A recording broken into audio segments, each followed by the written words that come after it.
The Bibster of all things wax pack, yeah, card sale. FJ.King's first in the live chat.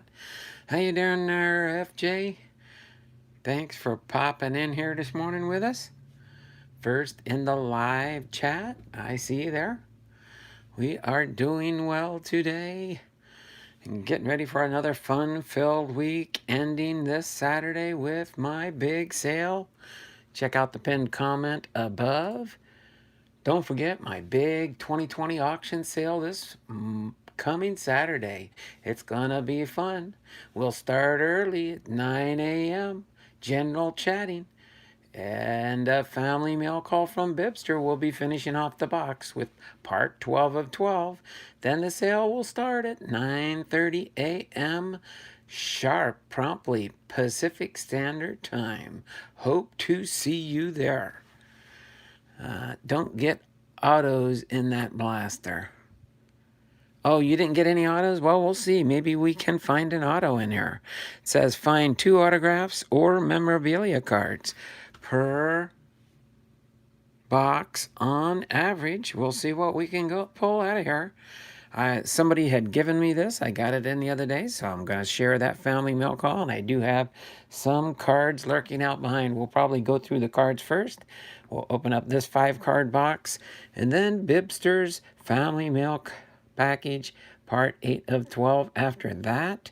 And then SSP Card Breaks is in the house. How you doing there, Jonathan? Thanks for popping in here with us. So that's how we'll finish off the stream. But first, I'll be doing J.R. Richards' baseball biography.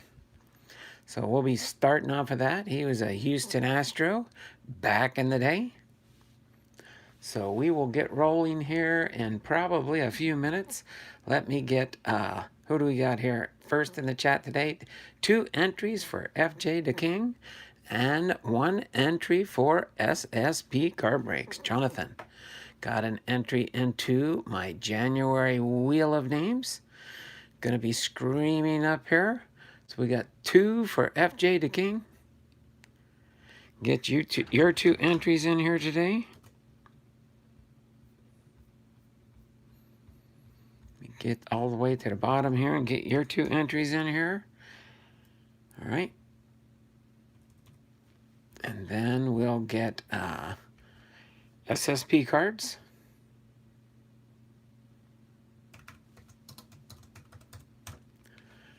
SSP cards. My computer's being slow. It's thinking. All right, come on. What are you doing?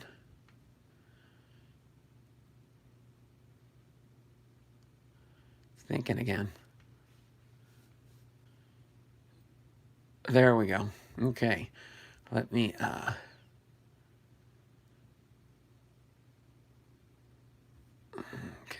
me save the file here. Complete in the box. Fingers crossed. No Panini points instead of an auto. Oh, there you go. Complete.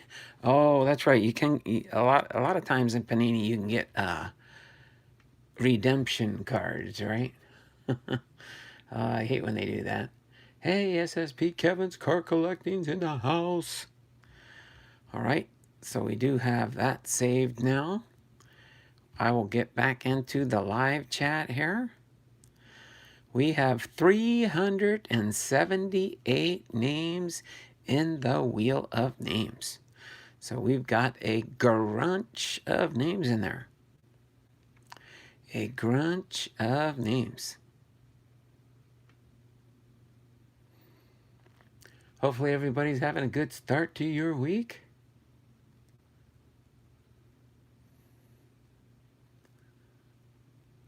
Panini points aren't horrible. True, they're not horrible. Oh, okay. Google did make an update. I was noticing that in somebody else's stream last night.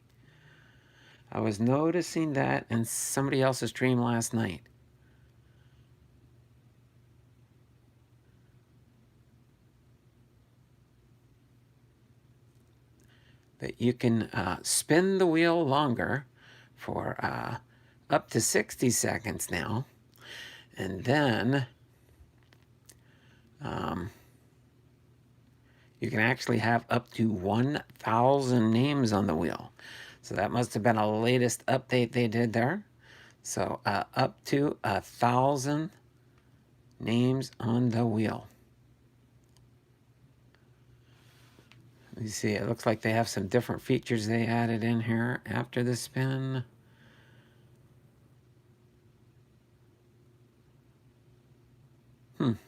All right. Let me see if they changed this any. Oh, I got all those chosen. All right, let me go back into the chat. Donald, you said Google and my Google Assistant came on. Sorry about that. It's listening to me talking to your Google Assistant, huh? Sorry, Google Assistant. Go away. Sorry, Jonathan. Oh boy. So let's go probably just a couple more minutes at 10:10. Donald's new game, 1,000 names, elimination one at a time, and let it spin for the full 60 seconds. It will be Donald's longest stream yet. Yeah, that would be, right? 1,000 names. That would be at least 1,000 minutes.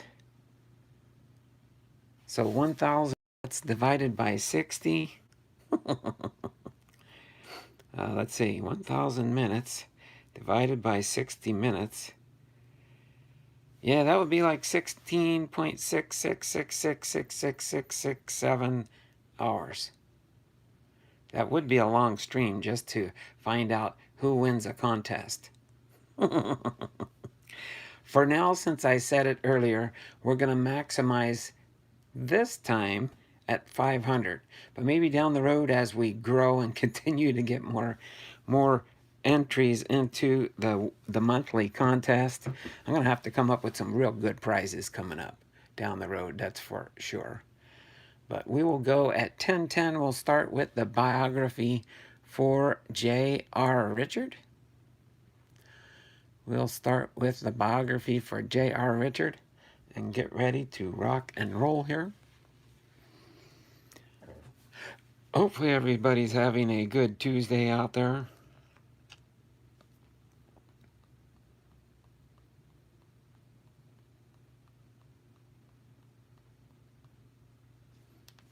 Okay.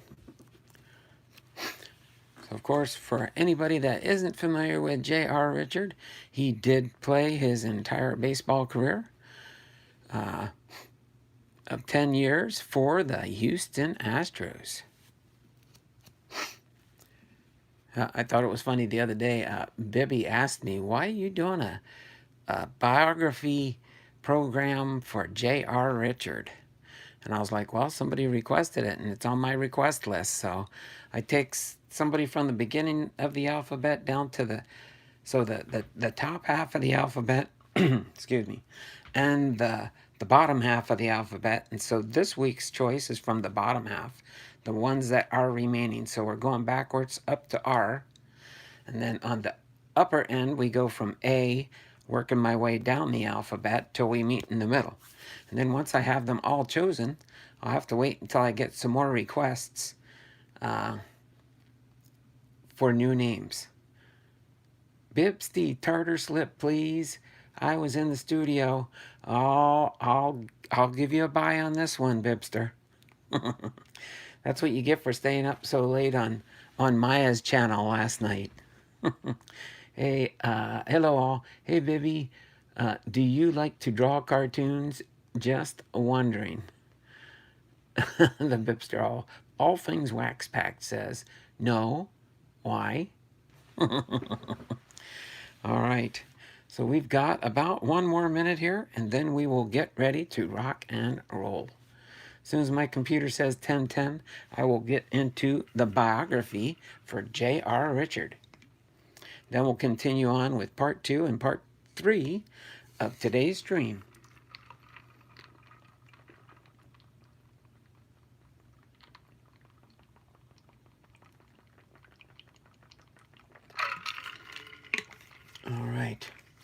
All right, my computer does say 10:10, so let's get rolling here. I will keep track in the chat when I can. So,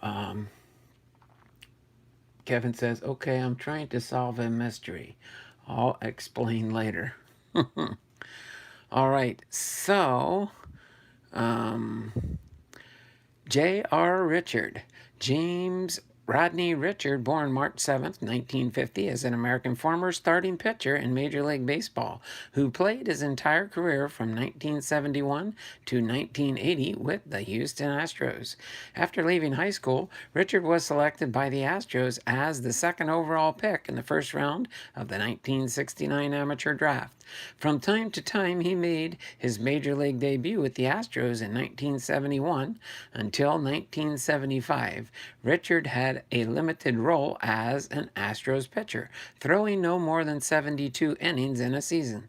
In 1975, Richard played his first full season in the majors as a starting pitcher. From 1976 to 1980, he was one of the premier pitchers in the majors, leading the National League twice in strikeouts, once in earned run average, and 3 times in hits allowed per 9 innings, winning at least 18 games a year between 1976 and 1979. On July 30th, 1980, Richards suffered a stroke and collapsed while playing a game of catch before the Astros game. He was rushed to the hospital for emergency surgery to remove a life-threatening blood clot in his neck. His condition brought a sudden end to his major league career at the age of 30. His 313 strikeouts in 1979 remained an Astros franchise record until Garrett Cole passed it on September 24th, 2019, and he held the team's record for career strikeouts, 1,493 until 1987. Two-time National League MVPs Johnny Bench and Dale Murphy both named Richard as the toughest pitcher they ever faced. In 1981, Richard attempted a comeback with the Astros, but this failed because the stroke had slowed down his reaction time and weakened his depth perception. He spent the next few seasons in the minor leagues before being released by the Astros in 1984. After his professional baseball career ended, Richard became involved in unsuccessful business deals and went through 2 divorces, which led him to being homeless and destitute in 1994. Richard found succor in a local church and later became a Christian minister. All right. So, boom, boom, boom. Let's see. What do I got here? FJ the King. Hey, Bibster, please don't tell me you bet on the Packers to win like you said you were in your video. They lost. John Fishman's in the house. Hey, Donald. Hey, Bibby, my offer was accepted on the house. Donald, you need to do a Jim Thorpe biography now. That is where I am moving, pending no surprises. Ha. All right there, John. Put that in my community tab there, and I'll be sure to see that message as a reminder if I haven't done Jim Thorpe's biography already. Okay? There were 10 offers in 4 days. The Bibster says, FJ, I only bet on Jesus. His team always wins. Undisputed champion of love. Bibster of all things wax pack at John. Congrats. It is my first home. I am so nervous. Ha. Congratulations there, John. You got your home. I guess that means you're moving to Pennsylvania now? Is that what I remember right? Through the time you've been in the channel here? You're moving from where you currently live to Pennsylvania. I think it's Western Pennsylvania, if I remember right. But you can correct me if I'm wrong. Big Ray's ball card and auction. Sorry, I had to jump out real quick to get port put up. Infusion Tuesday. Wee, ugh, laugh out loud. Yes, back to Pennsylvania. Okay. Just wanted to make sure there. Let me refresh the chat here. As far as J.R. Richard's early life, Richard was born in Clayton,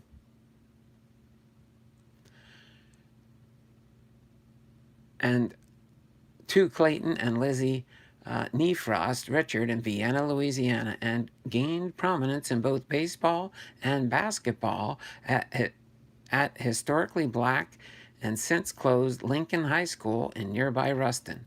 By the time he was a high school senior, Richard stood 6 foot 8 inches tall and weighed 220 pounds. That year, he was one of the starting pitchers for Lincoln High School and did not concede a run for the entire season. In one game, Richard hit 4 consecutive home runs while pitching his team to a 48-0 victory against its rival, Jonesboro Jackson High School. Richard, whose baseball idol was St. Louis Cardinals pitcher Bob Gibson, never lost a game he started in his high school career. Upon graduating from high school, he turned down more than 200 basketball scholarship offers to sign with the Houston Astros. The Astros would later select him with the second overall pick in the 1969 amateur baseball draft, behind the Washington Senators' selection of outfielder Jeff Burroughs. Richard later recalled, "There were other guys in my high school with as much ability as I had, but instead of working at a job, they wanted to drink wine on Saturday nights. They thought that was the thing to do, and consequently our lives went in different directions. For some people, it takes that to make a world. It does not matter for me." Right, pop in the chat. John Fishman, your package is in Florida. Whose package is in Florida? It went from Pennsylvania to Florida. I don't know for sure who John's talking to, unless he's talking to me. All right, let me refresh the chat real quick here so I know where I left off. Early minor league career. After the Houstons drafted Richard, they sent him to play for the Covington Astros, a rookie-level minor league baseball team in the Appalachian League. Richard started 12 games for Covington, finishing with 5 wins and 4 losses, despite accumulating an average of 11.41 strikeouts per 9 innings. Richard had trouble throughout the season with his pitching mechanics and control. In 56 innings, Richard struck out 71 batters, but walked 52 and gave up 41 earned runs, resulting in a 6.59 earned run average. The following year, at 20 years of age, Richard was promoted to the Cocoa Astros of the Florida State League, a high single-A minor league baseball. Richard again compiled a low hits per 9 innings ratio by giving up only 67 hits and 109 total innings pitched. Despite his 4-11 win-loss record, Richard finished the season with a 2.39 ERA and even threw a no-hitter against the Daytona Beach Dodgers. During the season, Richard was able to throw an accurate fastball, which occasionally exceeded 100 miles per hour, and his slider 93 miles per hour, faster than those of most major league pitchers. During the 1970-1971 offseason, the Astros again promoted Richard, this time to Class AAA baseball, one step below the major leagues, with the Oklahoma 89ers of the now-defunct American Association. Richard wore number 50 and kept that number for the rest of his minor league and major league career. Richard started all but one of the games he pitched that season. He pitched 8 complete games and led the league with 202 strikeouts and 173 innings of work. He ended the season with 12 wins, 7 losses before being called up by the Houston Astros. Next section up, we've got early major league career. The Bibster of all things wax pack at Big Ray's hello. Hey Bibby, mystery solved. The Bibster of all things wax packed. Hope you share that, what the mystery was. That's cute. That's cute. All right. So let me refresh the chat here so I know where I'm caught up to. when I get between sections here. The 1971 season, Richard entered Major League Baseball with the Astros in 1971 as a September call-up. On September 5th, Richard made his Major League debut at just 21 years of age in the second game of a doubleheader against the San Francisco Giants. Richard used his fastball slider combination to pick up the win and tied Carl Spooner's 17-year-old major league record for striking out 15 batters in his first major league start. Richard was charged with 2 earned runs and 7 hits in the 5-3 Astros win, but struck out Willie Mays and Dick Dietz 3 times. Richard made his next start after 5 days rest against the Cincinnati Reds, who would later finish the National League West season in a tie for 4th place with the Astros. Richard gave up a leadoff home run to Pete Rose in the first inning and pitched 5 innings of the 2-hit 1-run game. He struck out 5 batters but walked 6. Richard struggled in his 2 following starts in a September 16 matchup against the Astros division rival, the 3rd place Atlanta Braves. Richard pitched 7 innings and surrendered 4 runs on 7 hits. He struck out 9 batters and even struck out the side in the first inning, but also walked 4 more. He threw 2 wild pitches in the first and 5th innings. In his final game of the season, the Giants, Richard was replaced in the first inning after pitching to only 4 batters. All right, let me fix something I forgot to do just a second ago here.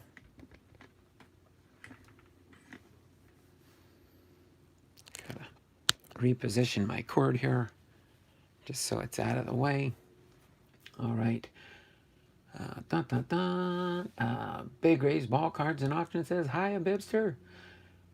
Bibster says, "At Kevin's, you're teasing us with suspense. SSP. Jumped on your bus, Bibby." There we go. Thanks there, SSP. Yeah, if you guys aren't subscribed to the Bibster, go ahead and check out his channel. He's loading up lots of content in short manner here.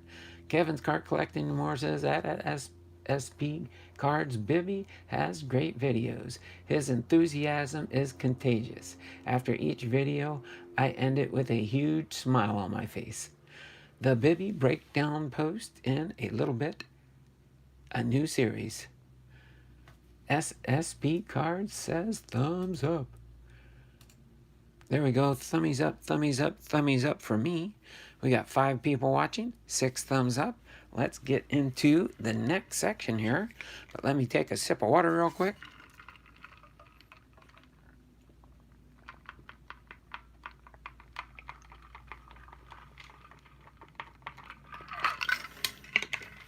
Sorry about that. The water was getting stuck inside the glass. Maybe I put too much ice in there. All right. In our next section, in and out of the majors. I think this is when he was struggling a little bit. During the next few seasons, Richard split time between the minors and majors and did not become a regular starter with the Astros until 1975.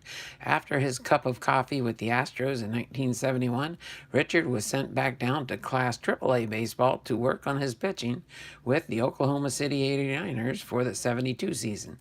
He started 19 games with the 89ers before being called back up to the Astros.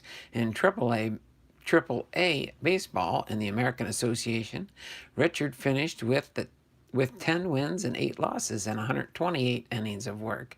His 3.2 ERA was slightly higher than that of the previous season, but he maintained approximately the same walks per 9 innings ratio, based on balls in 91 innings pitched, or in 9 innings pitched, that he had the previous year. He recorded 6 complete games and finished with 169 strikeouts for a ratio of 11.88 strikeouts per 9 innings.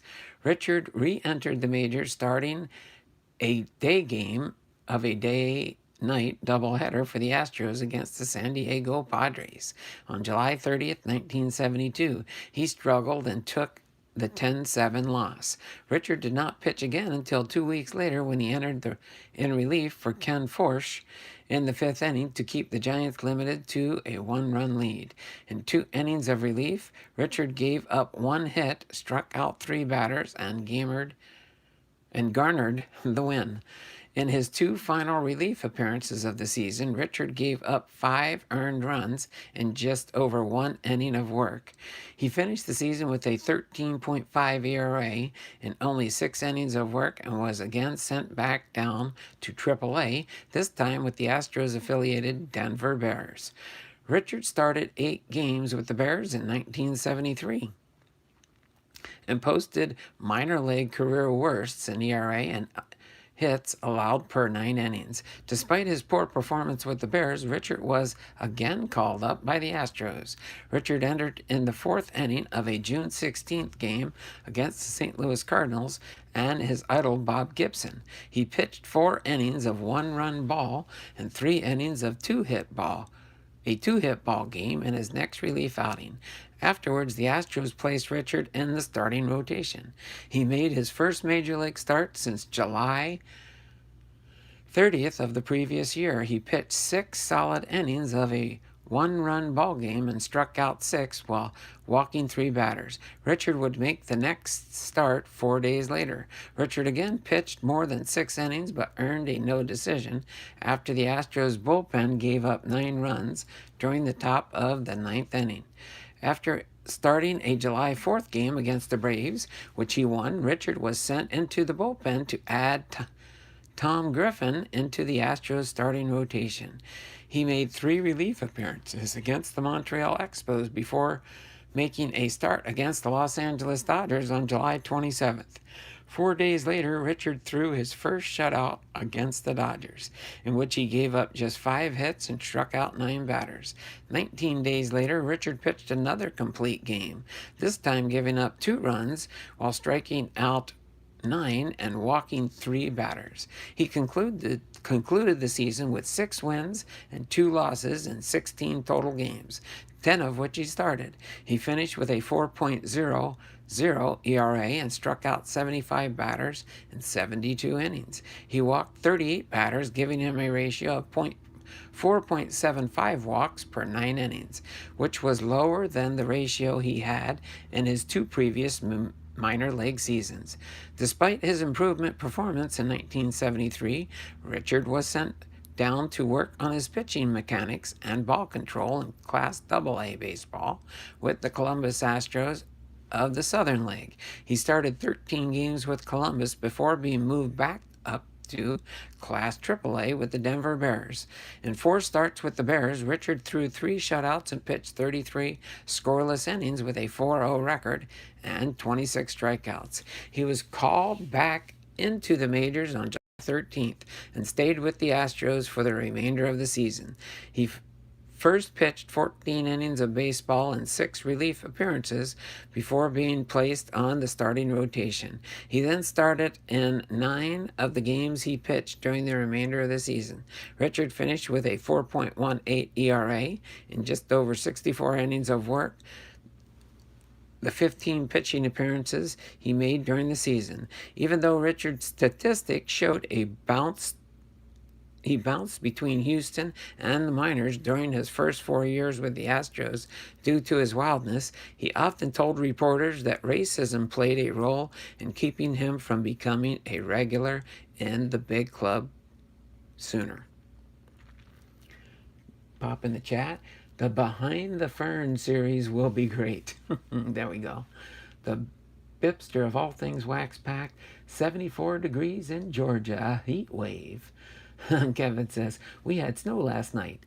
That's where our snow went to, huh, Kevin? We were supposed to get snow here, and it must have came south to you. Cold here. Gotta help my daughter with pre-algebra. Be back later, no problem. 2 times plus 4 equals 20 times equals 8.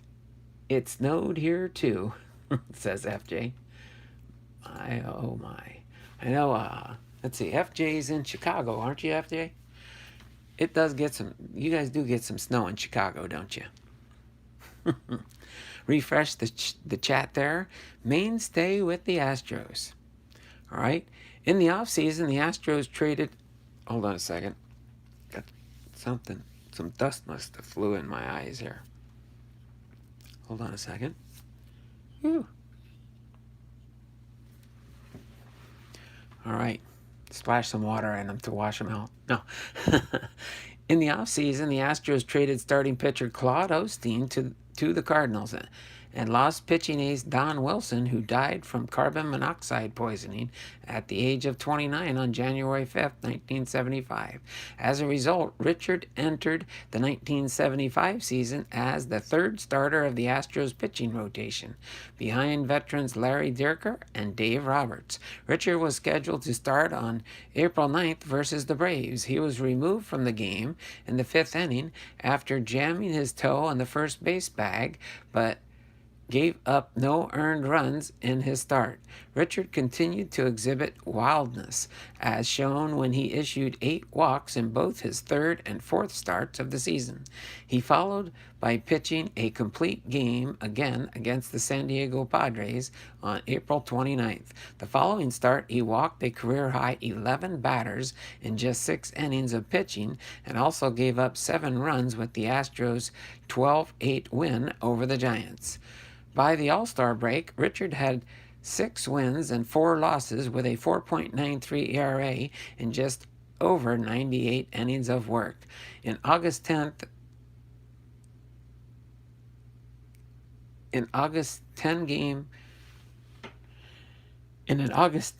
game against the Pittsburgh Pirates, Richard yielded just 1 hit in 6 innings, but walked 10 batters. He rebounded with a complete game shutout against the New York Mets 8 days later.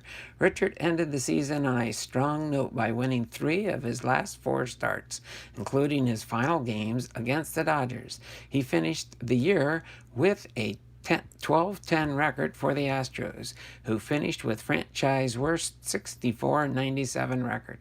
Richard was the only starter in the Astros pitching staff who had a winning record for the season. He led the team with 176 strikeouts, which was also the 5th highest in the National League. Richard also led the league in walks allowed and wild pitches thrown, with 138 and 20 respectively. Pop in the chat real quick. FJ says thumbs up, thumbs up, thumbs up, thumbs up, thumbs up for me. This winter has been nothing compared to other winters. Yes. Too many signs. Big raise. Dun, dun, dun. Okay. Breakout season. Richard entered the 1976 season as the pitching staff ace and took over Larry Dierker's position as the opening day starter for the Astros.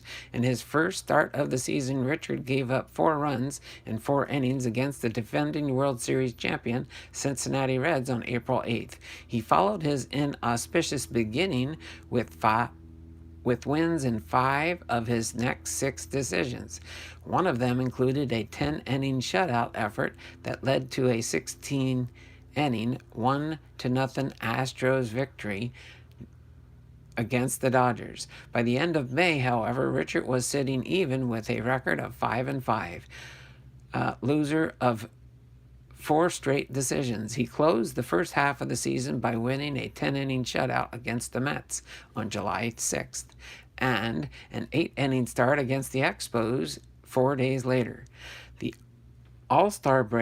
At the All-Star break, Richard had a 9-9 record with a 2.88 ERA and over 153 innings of work. From July 10th to August 31st, Richard racked up 8 complete games, including 1 shutout, and he improved his record from 9-9 to 16-13.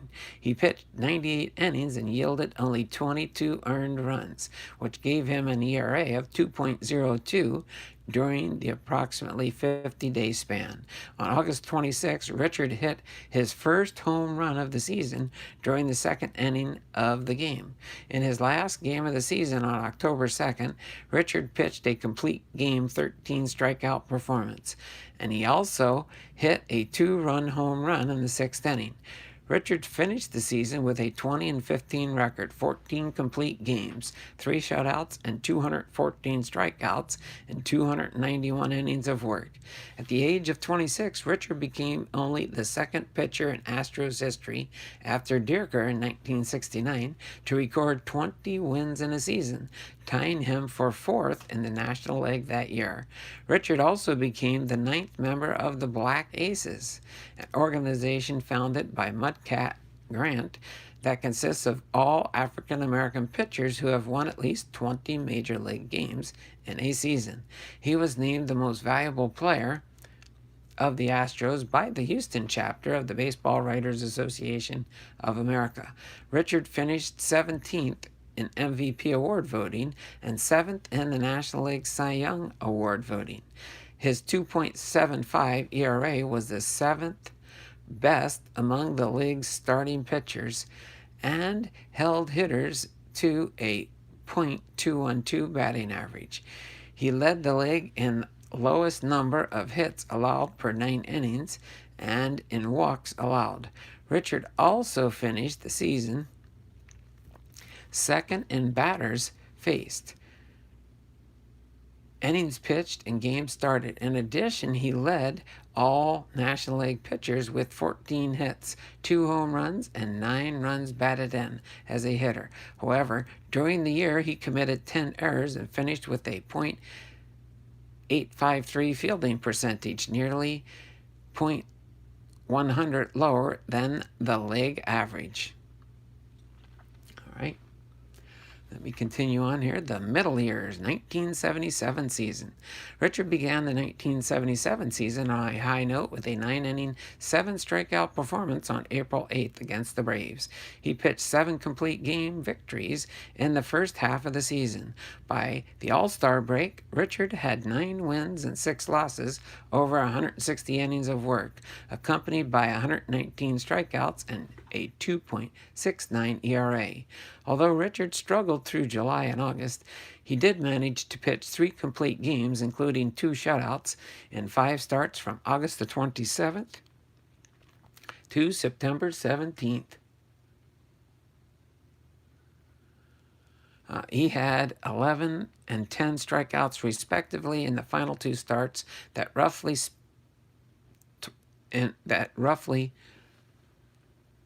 20-day span. Sorry about that. John says, gotta go do a Monday mailbag on Tuesday video while at the treatment center before they get too busy with me moving around. BBL if you're be back BBL if you're still here. No problem there, Big Ray's Ball Cards and Auctions. Thanks for stopping in today, and we'll be praying all go well with your treatment today. Richard closed out the season. I'm here. Bibble or Bibster, if you're still here. Something like that. Richard closed out the season with 2 complete games, the first against the Braves on September 27th, the second against the Dodgers on October 2nd. He had a season-high 14 strikeouts in his final start, which tied Steve Carlton's season-high mark. Richard concluded the season on a high note by winning 9 of his last 12 decisions. At the end of the season, he led the Astros pitching staff in wins, starts, complete games, innings pitched, walks, and strikeouts.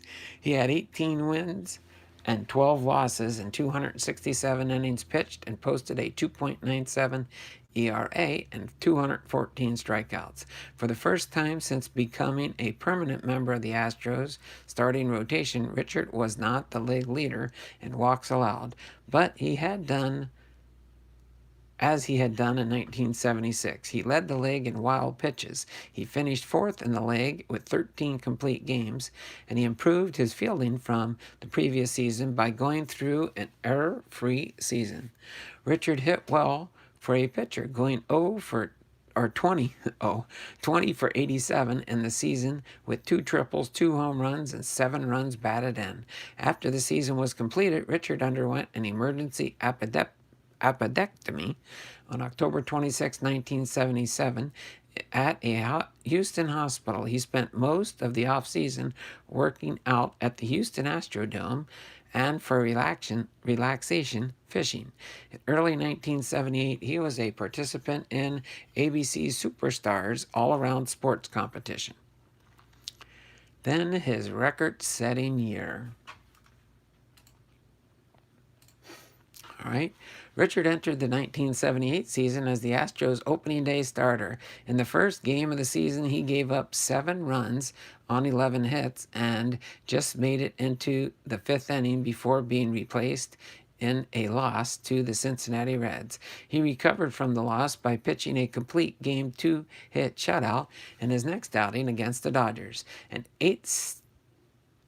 In an 8-start period from April 26th to June 4th, Richard threw 6 complete games, including 2 back-to-back shutouts, and lowered his ERA from 4.15 to 3.05. He struck out 67 and gave up only 39 hits in the 63 total innings he pitched. On June 9th, a June 9th start against the Cardinals, Richard struck out 12 batters, but also walked 6 and gave up 5 earned runs. By the end of the first half of the season, Richard had pitched back-to-back games with 9 and 12 strikeout performances against the Reds and Dodgers, respectively. At the All-Star break, he had an 8-9 record with a 3.49 ERA, but also had 157 strikeouts and 139 innings of work. After the break, Richard threw an 11-inning, 10-strikeout game against the Expos and followed the 2 complete games and another 9-inning performance in a game that went into extra innings. He was selected as the National League Pitcher of the Month after going a perfect 4-0 with a 1.29 ERA and 58 strikeouts in 56 innings during July. Throughout much of August, his season ERA hovered below 3. And he averaged well over a strikeout per inning. On August the 21st, in a 8-3 victory over the Chicago Cubs, he broke Don Wilson's 1969 club record of 235 strikeouts. In the final 2 months of the season, Richard's strikeout average dramatically increased. He struck out a double-digit number of batters in 3 of his last 5 starts. In his third to last start, Richard broke Tom Seaver's National League record, 290 strikeouts by a right-hander when he struck out Bob Horner. His final outing of the season, Richard reached 300 strikeout pinnacle by striking out Roland Office in a September 28th victory over the Braves. He also hit his 7th career home run, making him the Astros' career leader in home runs by a pitcher.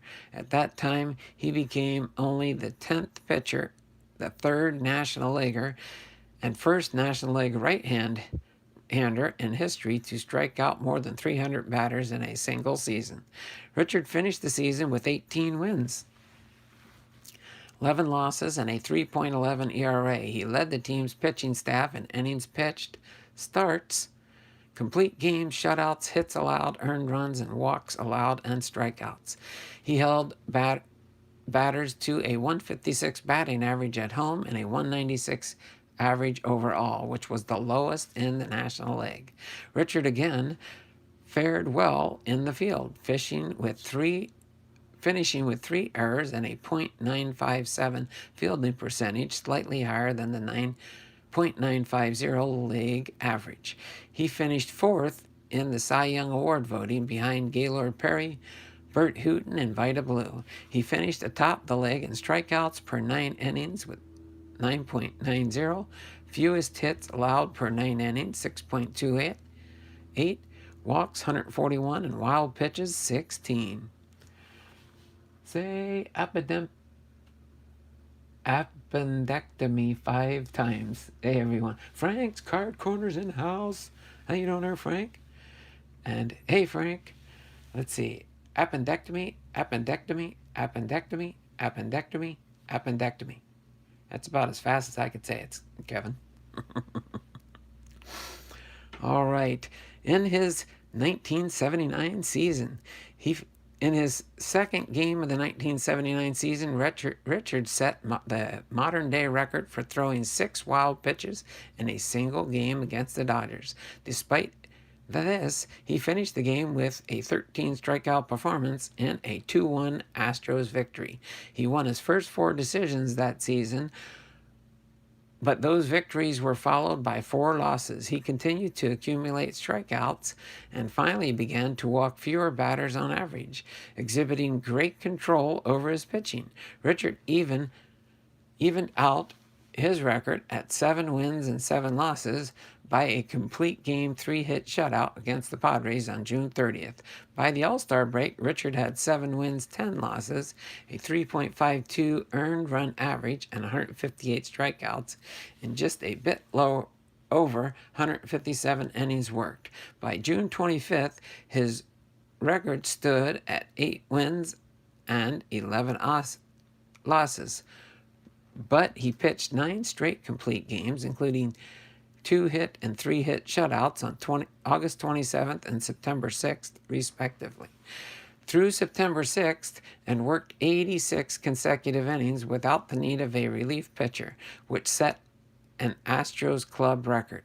It was clear that he was on a winning streak. On September 21st, in a game against the Reds, he pitched 11 innings and matched a career high of 15 strikeouts, which he also reached earlier in the season on August the 3rd in a game against the Braves. He closed out the season against the Dodgers by winning his 11th straight game against the team, with his last loss coming on June 23rd, 1976. He was honored as the National League Pitcher of the Month for September after going 4-1 with a 1.24 ERA, 4 complete games, 2 shutouts, and 69 strikeouts in 53 innings pitched during the stretch. He finished the season with an 18-13 record and a league best of 2.71 ERA. He struck out 10 or more batters 14 times in the season and totaled a league-leading 313 strikeouts for the season, breaking his own club record. Richard joined Nolan Ryan and Sandy Koufax as the only modern-day pitchers to strike out over 300 batters in consecutive seasons. He led the club in ERA, complete games, and innings pitched, and tied Negro in number of games started. He gave up 220 hits in the season, which gave him a league best of 6.77 hits per 9 innings ratio. He again led the league by limiting the opposing hitters to batting averages to 209 that year. Richard finished 5th in the league in walks allowed, with his first sub-100 totals since he became a mainstay starter with the Astros. He also led the league with a 9.64 strikeouts per 9 innings ratio. Richard finished 19th in the National League MVP award voting and 3rd in Cy Young award voting, behind winner Bruce Sutter and teammate Joe Negro, who had 21 wins and a 3.0 ERA that season. Richard fared slightly worse in batting and fielding, finishing with a .126 batting average and a .902 fielding percentage and 5 errors. On October 11th, Richard signed a 4-year contract with the Astros. All right. Back to the chat here. I think I missed a bunch here. Let me scroll back here. Oh, there we go. So did that one. Hey, everyone. Hey, Frank, Card Corner. How are you, Kevin? At Frank's hello. I'm good, Frank. How about you? J.R. Richard. He was great on the TV show Dallas back in the early 80s. That's where I remember him from also, outside of baseball. Doing good, Kev. Off to a busy start to the year. Haven't had much YouTube time. Hey, things happen there, Frank. Lots of things have happened this year in the short year that it's been so far. I noticed, but busy is good. Hey, at the Bibster of all things Wax Pack. Donald Did Donald shoot JR or was it just a dream? Laugh out loud. Seattle Mariners from John. And Adam's Card Closet says, hello, everyone. Thanks for popping in here, people. Don't forget, thummies up, thummies up, thummies up for me. Let me get back into finishing up his biography. Okay, 1980 season and a stroke. By now, Richard was among the best pitchers in baseball. When asked in 2012 who was the toughest pitcher to get a hit off of during his career, Dale Murphy answered, anybody that played in the late 70s or early 80s will probably give you the same answer, J.R. Richard. In 1980, Richard was now teamed with seven-time American League strikeout champion Nolan Ryan, who had joined the Astros as a free agent.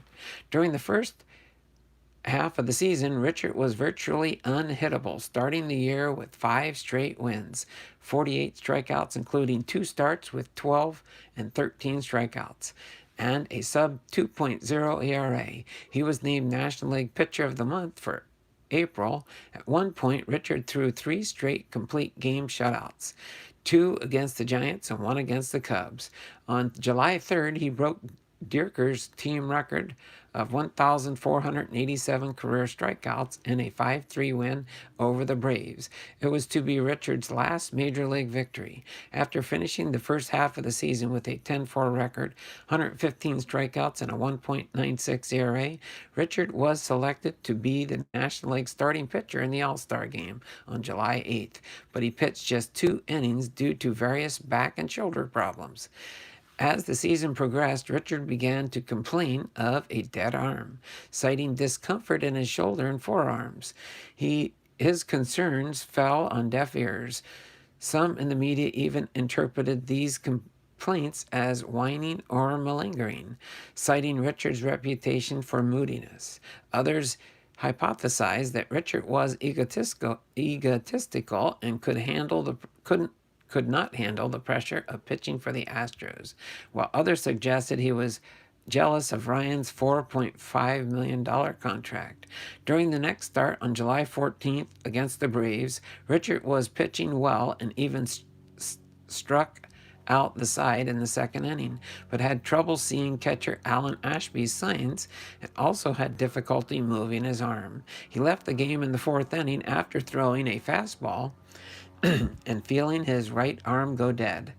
He had numbness in the fingers and his right hand and could not grasp a ball.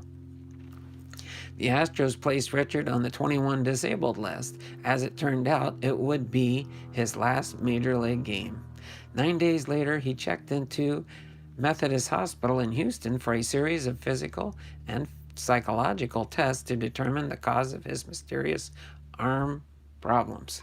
Hold on just a second. I gotta get a sip of water here.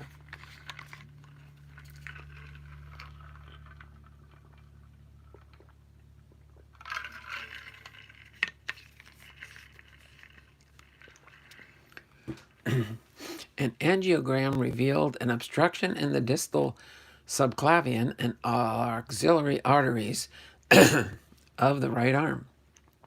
Richard's blood pressure in his left arm was normal, but pressure was nearly absent in his right arm due to the completely obstructed artery. On July 25th, however, the arteries in his neck were studied, and the doctors reached a conclusion that all was normal and no surgical treatment was needed to be performed.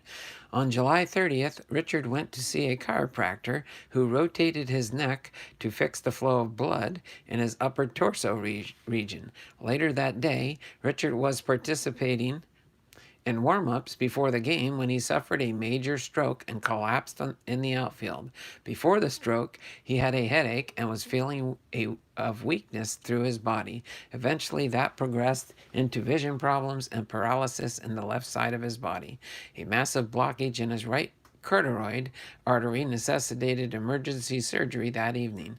An examination of the by a neurologist, William S. Fields, showed that Richard was still experiencing weakness in his extremities on the left side of his face. He also had blurred vision and through his left eye. A CAT scan of Richard's brain later showed that Richard had experienced 3 separate strokes from the different obstructions in his arterial system. Furthermore, the arteries in his right arm were still obstructed. Later examinations showed that Richard was suffering from extensive arterial thoracic outlet syndrome. While pitching, his clavicle and first rib pinched his subclavicle artery. As a result of this problem, Richard would feel normal in the first few innings of the game, but after putting repeated pressure on his subclavicle artery, his arm would start to ache and pain eventually start to feel heavy. His wife at the time, Carolyn, told reporters it took death or nearly death to get an apology. They should have believed him. Richard underwent rehabilitation and missed the rest of the season. Meanwhile, the Astros recovered from the loss of their staff aces and qualified for the playoffs for the first time in the club's 18-year history. All right. Bibby, do you do football? I need some psychological tests. Oh, John. Oh, John. All right, next, his comeback attempt. In 1981, Richard underwent a rehabilitation program with the aim of recovering from the effects of the stroke. He trained with the Astros and the Texas Southern University team, participating regularly in pitching and batting practice with both towards the end of the baseball season. After pitching a few simulated games, Richard was placed on the 40-man active roster on September 1st, 1981. Astros manager Bill Verdon thought Richard was not ready to return, so Richard did not pitch with the team during the last 2 months of the season. The following year, Richard pitched in a single spring training game and then went into extended spring training in Sarasota, Florida. During the first 2 months of the season, there he registered 3 wins and 2 losses and a 3.38 ERA in 7 starts with 32 total innings. Afterwards, he joined the Major League Rehabilitation Program with the Daytona Beach Astros and the Florida State League. In his 6 starts, Richard noticed 3 wins, 2 complete games, and posted a 2.79 ERA. He was then promoted to AAA baseball with the Tucson Toros of the Pacific Coast League. He struggled to control the ball, conceding a high number of runs to opposing teams. He took a loss on August the 12th and the Phoenix Giants on August the 27th against the Salt Lake City Gulls in a 13-0 rout. His longest outing as a starter, more than 5 innings, was an appearance against the Giants in the last game of the season on September 1st. He then joined the Astros' extended roster but did not play any games. In 1983, Richard started to complain of pain in his left calf. The synthetic graft inserted in his July 80 surgery had closed off, which meant he needed a surgical bypass in his left leg. Richard was granted free agency by the Astros on November 7th. By 1983, the Astros still had faith in him, so he was re-signed on February 17th the following year.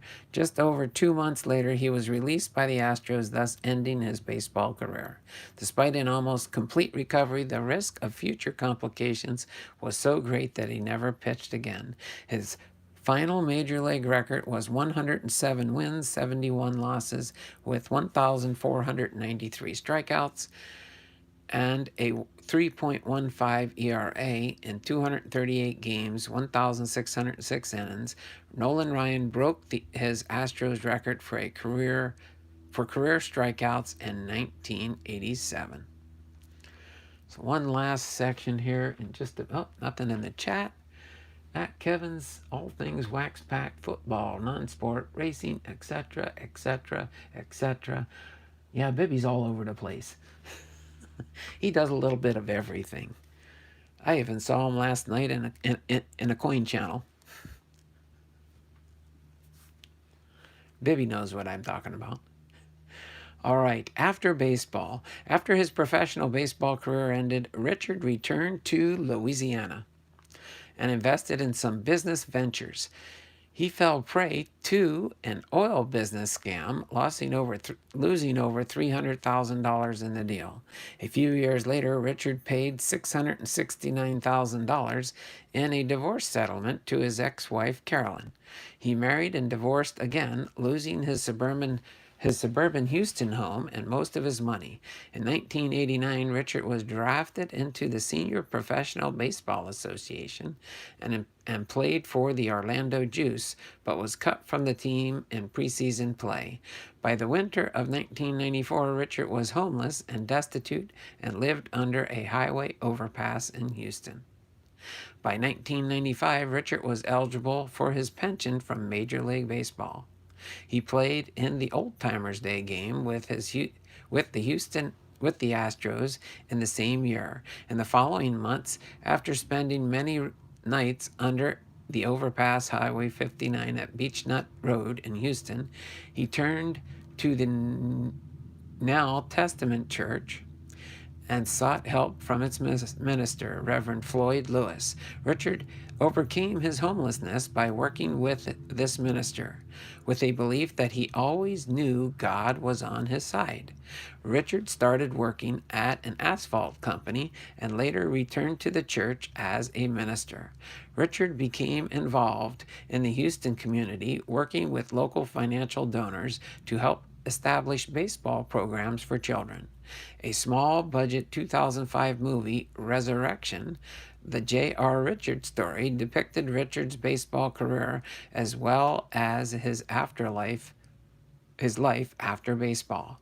Along with former major leaguers Dick Allen, Jim Grant, Kenny Lofton, and Eddie Murray, Richard was honored by the Negro League Baseball Museum as a 2018 member of the Hall of Fame. Richard was inducted into the Baseball Reliquaries Shrine of the Eternals in 2019. So there you have it. The somewhat short, interesting biography of J.R. Richard, who spent 10 years in the Houston Astros baseball organization. Some of his career highlights, of course, were he was an All-Star in 1980, a National League ERA leader in 1979, 2 times National League strikeout leader in 1978 and 79, and he is inducted in the Houston Astros Hall of Fame. So there we have it, J.R. Richard, for our baseball player biography today. Hopefully everybody enjoyed that. And there you go, Bibster. That's why I wanted to do J.R. Richards' baseball biography. All right. Shh. Maya Coins. 2,000 subscribers. 6-hour giveaway stream.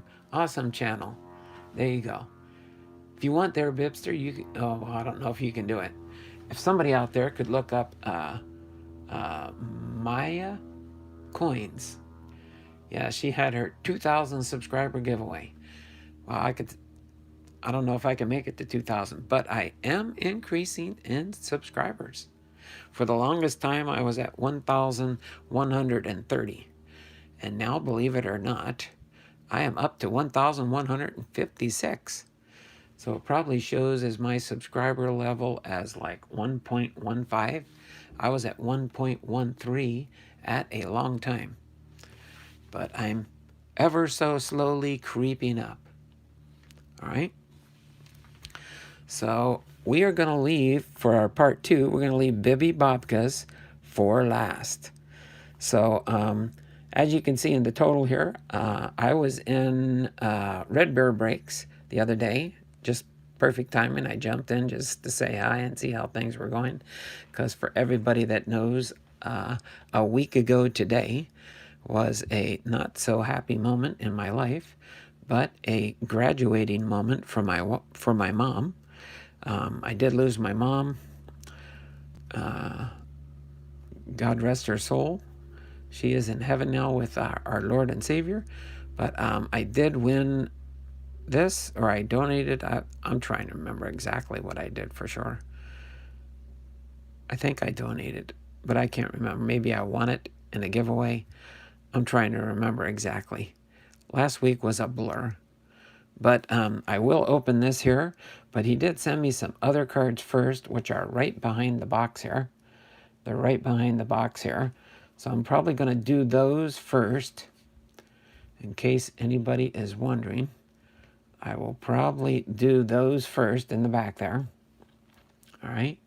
And then we'll open up this 2020 Panini Elite Extra Edition box. There's only 5 baseball cards. It's like a blaster box. But there's only 5 baseball cards in here. So without further ado, I am going to bring out this here. I didn't do it right. I know there's some more cards back here. I know the package came in and I didn't know for sure how to do it. So here, I'm gonna put this pack in front and use it like as a reveal type thing. Oh, here, let me get some stands real quick here. That's what I should have done. That's what I should have done. Let's put a couple of stands up here. Plus, when we do Bibby's package too, we need to have some stands up here, don't we? We need to have some stands. And in case you are wondering, you might have got snow, Kevin, but we've got some sunshine here. Matter of fact, as I take a break in a second here, let me open my blinds quick and let some of this sunshine in. Ooh, we actually got hazy blue skies. We actually got hazy blue skies. Did that brighten things up in the room a little bit? All right. But let's see. I'm trying to think how to do. I'm just going to lay them down here. I'm just going to lay them down here and go through. So we did get a triple play pack. Oh wait. Oh, that I didn't even notice that was pre-opened. He must have put some other things in here. I don't know if these are triple plays. Now I'm confused. I didn't even look in here. Oh my word, I see what he did. He used a triple play. It's a repack product. It's a repack. I thought it was a pack of triple play. But I think I got some Seattle Mariners in here. Oh my word. Yep, we got a 2020 Don Russ rookie card for Jake Fraley. We got a Bowman Chrome first card for Anthony Fernandez. Oh my word, and we got an Ichiro Archives 2001 to 2018 Ichiro card. And this is it's a reprint, but it's Ichiro card number 6 out of this. I think it's a 2001 to 2018 subset. I got to work on getting this set, that's for sure. But that's a good card. Then we've got a Topps Gallery here. I think, is that 2019? I know where this one's going to go. This has got to go in my 2019 Gallery set I'm putting together that Bibby's sending me. Then we got a Bo Bichette rookie card. And that's a 2020 product. I know where that one's going to end up. Then we've got a Shed Long here. A Shed Long with the Seattle Mariners. That'll go up here with my Seattle Mariners here. Here, let me set that Ichiro aside for now. That will go into my Ichiro stack here.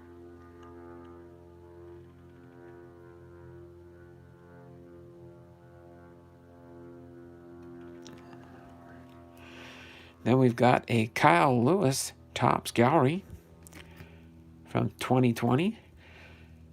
Unfortunately, this one here, unless I've got one already, is going to go into my Kyle Lewis rookie card collection. I'm going to move you over there, Fernando. And that's 2020 anyway, so it doesn't interfere with that. Then we've got a Ken Griffey Jr. Ken Griffey Jr. 2019. I will set that in with my 2019 for now.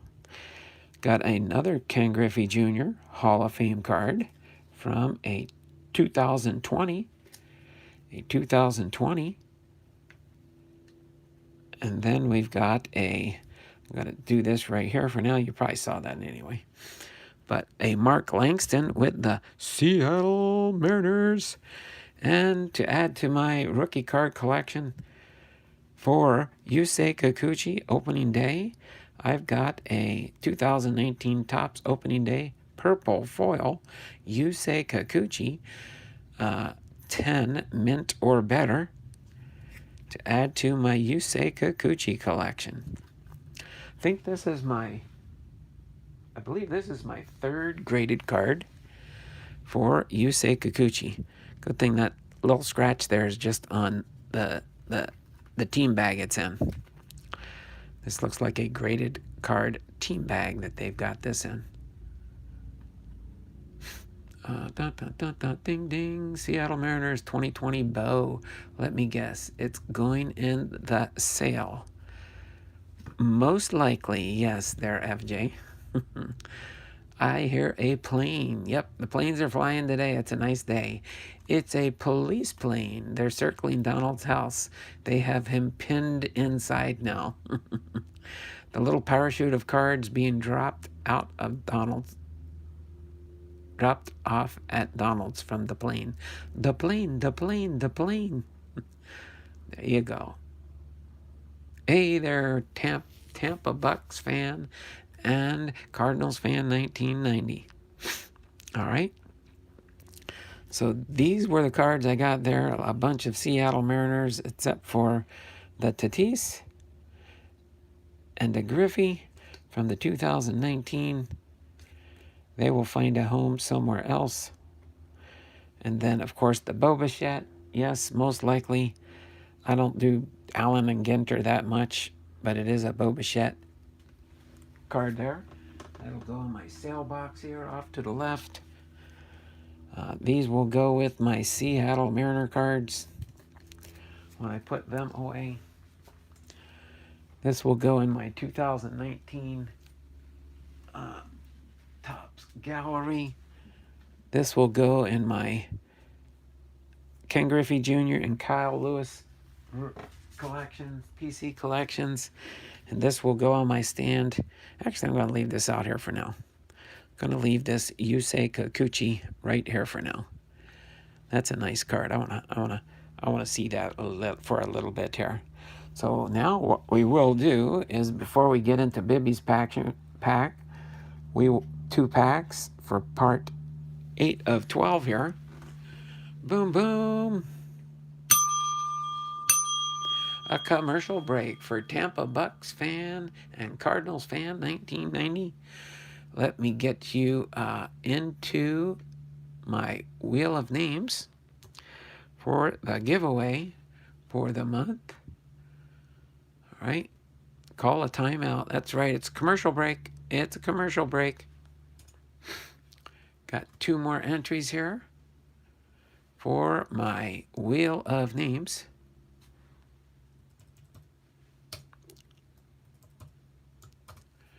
All right. Go ahead and save that. We now have 380 entries into my January giveaway.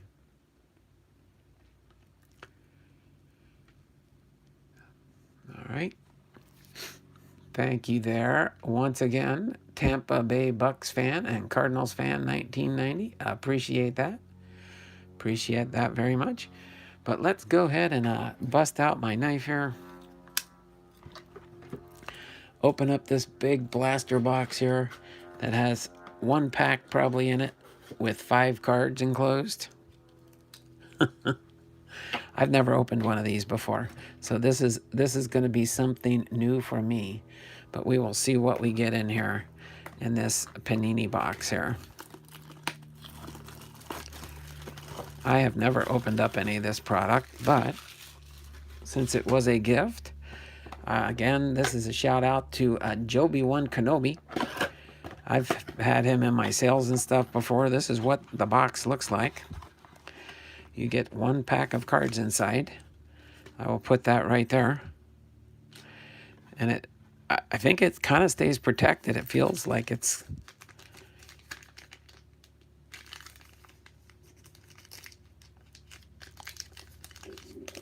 was kind of puffy. It must have a slight.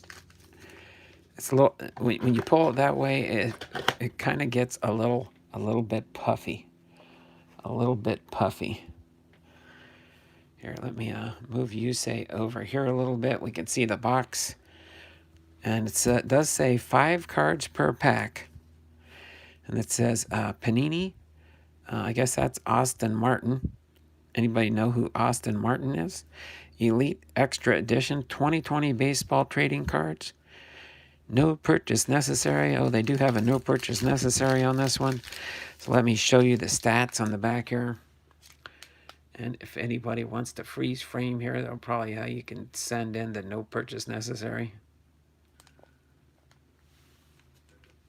Boom, Tampa Bay Bucks fan with another $1 super chat there for Tampa Bay Bucks fan and Cardinals fan 1990. Okay. I will get your another entry into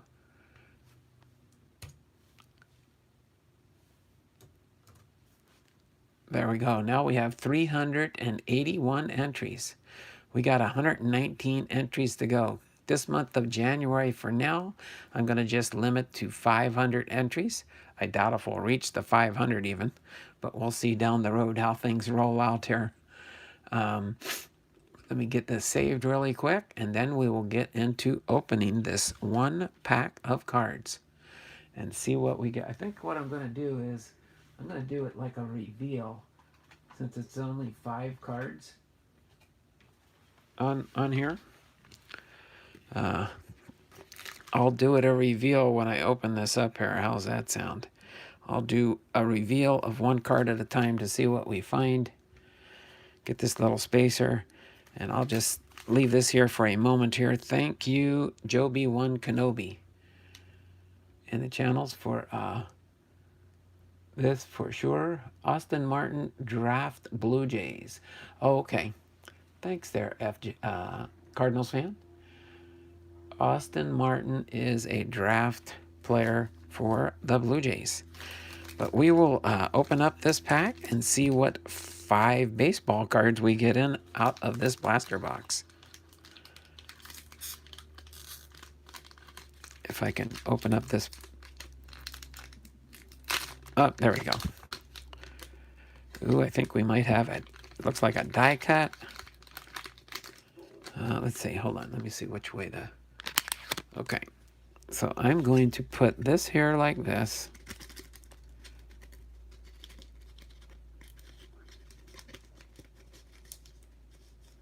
Put that in as a spacer on the back there. Go ahead and open this up here. Oh, I probably just revealed it. If anybody saw the name, don't shout it out. Get a Torkelson. Kjerstad, come on. All right, so let me, just for now, what I'll do is I'll put this pack wrapper right back here, since that's the one we're working on here. Of course it won't stay up. Let me see if I can move this like this. There we go. Okay. So we will do this as a reveal from the top here, maybe. We'll see how it goes. Okay. I think you possibly get like 2 pink parallels or something. So we've got an elite. Is it maybe the Austin Martin that's on the cover here? Casey Kjerstad. Did you see the name when I revealed it? Casey Kjerstad, huh? It's not the guy on the cover. Anybody know the faces there? Dun, dun, dun, dun, dun, dun, dun. I don't know enough on these prospects and stuff, but Elite Extra Edition, Jake Eder with Miami. Jake Eder with Miami.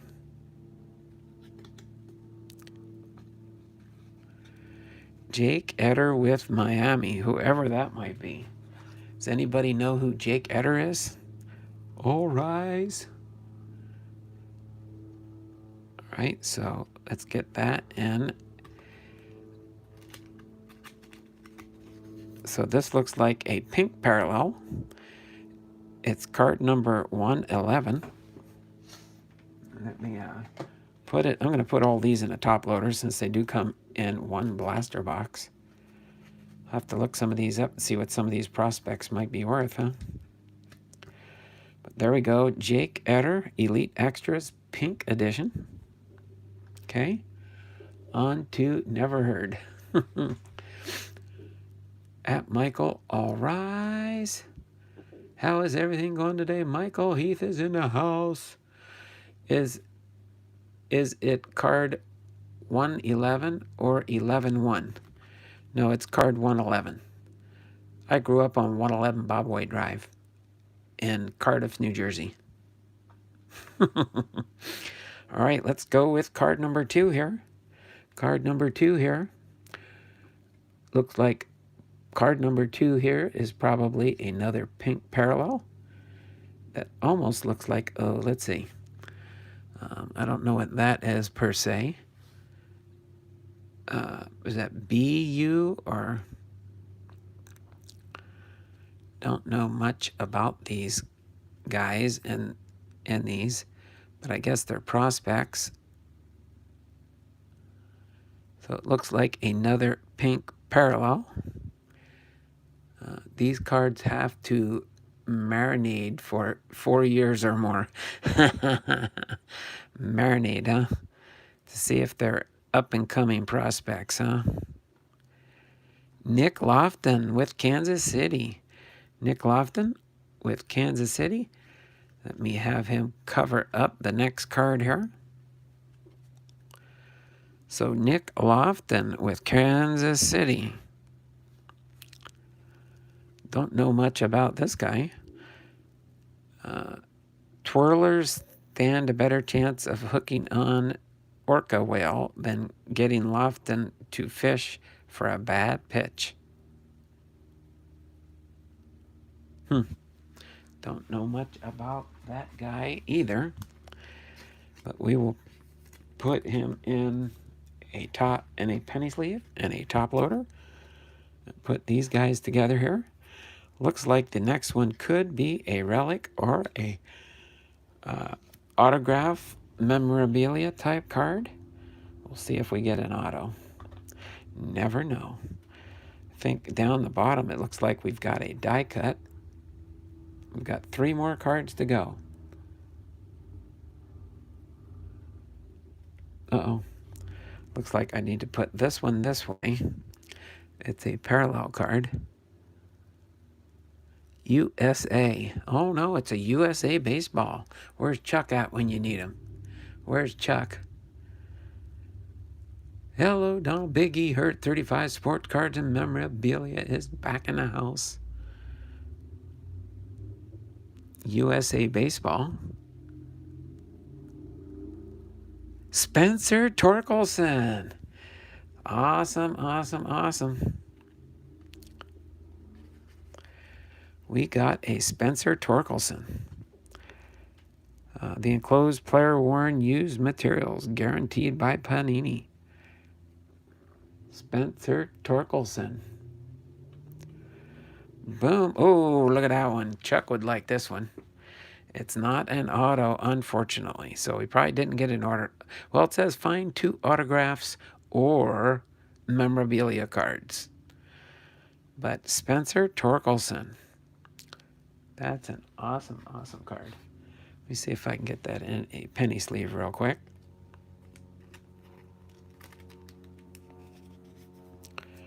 And let me get that in. Wait, I think this one might be a closer size for that one. It's a little bit thicker. I'll see if I have a better size later. Spencer Torkelson. Kaboom. Really enjoyed your file. Oh, thanks there, Biggie here. Donald, he is a #1 pick. Detroit Tigers. Wish it had a auto, but a relic isn't horrible. Yes, that is pretty awesome. Okay. 2 more cards to go. 2 more cards to go. Uh-oh, this one is backwards. It might be an autograph. It might be an autograph card. We'll see. Number 61. Got 2 cards here. I don't want to... It is backwards. So it could be an autograph card. Maybe we'll get an auto and a relic card. Allstate, number 19.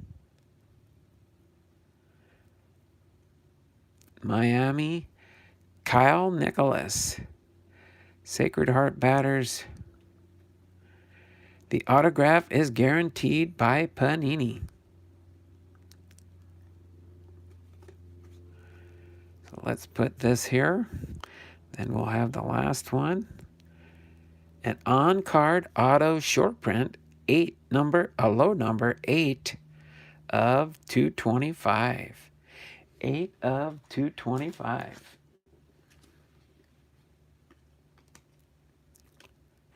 The suspense. So we got a memorabilia and an autograph. And I know the last card here is some kind of die cut. So that's an awesome prime numbers Kyle Nicholas of Miami. Sacred Heart Batters took a collective thumb to the chest on March 6, 2020, when Nicholas chewed through lumber like a wood chipper. Across 7 glittering frames, the Ball State ace piled up 17 strikeouts while permitting 1 walk and 1 hit. That kind of dominance is par for the course with the big righty. Online, it shows he 33. What do you mean 33? 33. Number 33, or it's a $33 card? That's interesting. All right, let's go for our last card here. It is a die cut. Oh, it's somebody from Los Angeles, but it was upside down. So let's see what we've got here. Look at that fancy cut. Oh, he's 33 years old, really? Don't really say his age or anything there. 33 years old. Well, nothing wrong with that.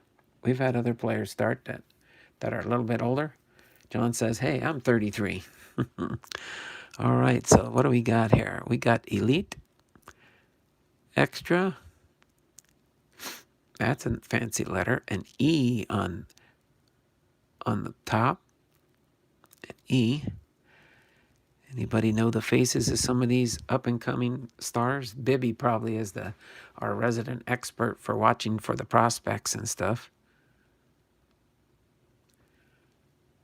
Nobody likes you when you're 33.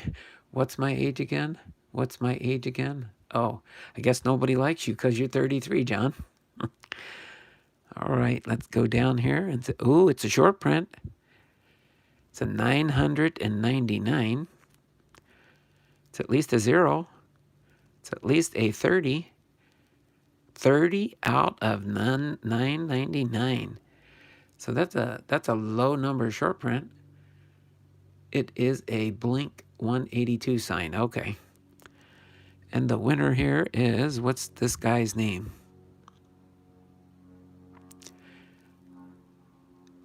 Decade. Landon Knack of Los Angeles. Landon Knack of Los Angeles? Never really heard of him. Landon Knack. Let me get him in a top loader. So we got two short prints and a relic and 2 pink parallels. think it says on the box. Here, I'll show you the other sides of the boxes and stuff. So Landon Knack. I'm glad I got all these reveal spacers in the. See, it says right here you could get on and find 2 blaster exclusive pink parallels per box. So boom, we got the 2 pink parallels. It says 2 autograph or memorabilia cards. So we got a mix. We got a memorabilia, Spencer Torkelson, and we got a Kyle Nicholas. And next we've got a die cut short print, 30 out of 999 for Landon Knack. A Nick and a Knack. Oh yeah, we got a Nick here and a Knack there. And a Jake Eder. And a Jake Eder. That's right, we got a Nick and a Knack. Oh wait, here, let's put the Nick up here. And the Knack over here. I'm just being silly. There we go, we got a Nick and a Knack. So we got the knickknacks. Will the Torkelson be in your sale? We'll see. It could be an auction item. I'll have to look some of these up and see what they're running on eBay. See if I can get a ballpark figure of what they're selling for. And I am always doing good. Ooh, Bibster's got his eyeballs out saying, But yes, we will see. I'm going to definitely put these aside in my stack, most likely for Saturday's sale. But I will look them up, see if they're worth sliding up there for now. And if not, these pink parallels do have a shine to them. John, no, but my oldest daughter used to listen to them. That's how I know about them. So we got the 2 pink parallels, the Nick and the Knack. There's the Nick and the Knack. There's the Nick and the Knack. There's the knick-knack. There's the knick-knack. Then we got the Spencer Torkelson. And we've got the Kyle Nicholas. So we have the Nick and the Knack and the Nicholas. And the Jake Eder and the Spencer Torkelson. So there, you can do a screenshot of that in case you want to keep those in mind for something coming up on Saturday. Okay, set those off to the side here for now. All right. Put those in here. All right, let me set these back and get them prepared for my next round of goodness coming up here, and that's Bibby's packages here. I like that. What's that John say? Donald for 2024. Yeah, you can leave it open that way. Donald leaves it wide open for lots of different choices for people's that names start with Donald.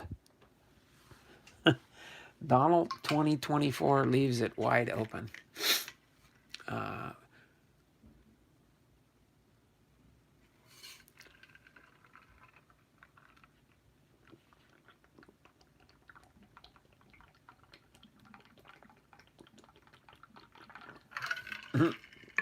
FJ the King clarifies that as Donald Blomdahl 2024. Is that for the Baseball Card Channel's Hall of Fame? All right, baby, we're going to start out with 5A here. We're going to start out with 5A. John Fishman for mayor of Jim Thorpe, Pennsylvania. There we go. So let's see what we... Oh, maybe you threw me off here. Oh, he's just got... Ooh. Oh, boy. Oh, I see what he's doing here now. Bibby's getting creative. Thanks, baby. This is 5A, and then we'll do 5B. But Bibby's getting creative here with some three. Oh, look. Bibby. Oh, my word. Oops.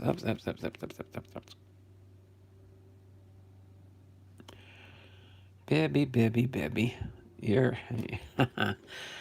There. I'm going to do this way for now, since Bibby's got these this way. There is a Randy Johnson triple play. I think we got another one here. Oh, my word, Bibby. Oh, my word. Bibby. Your creativity is astonishing me. A triple play. A home run. Is this a home run here? Let's see. See if I can. Looks like a Randy Johnson set here. That's 3 of those. Uh-oh. Oh, my word, Bibby. Oh, wait, that one. You took it out of sequence. You had 3 and then 4, and then you jumped all the way up to 6. Bibby, what are you doing here? Oh, my word. I'm glad I didn't plan these stands setting up. I don't usually set them that way. I just figured I'd spread them out. What year is this? This is the Topps traded.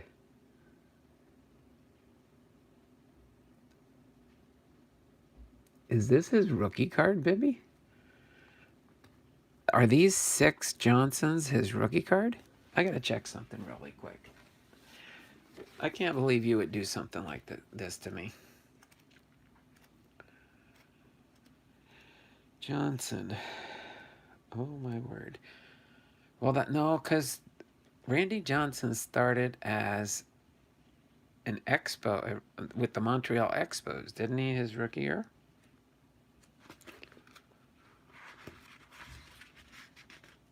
Oh, they're all rookies? Really? Are these all his rookie cards? Bibby, you're just loading me up, huh? Hold on, Randy Johnson.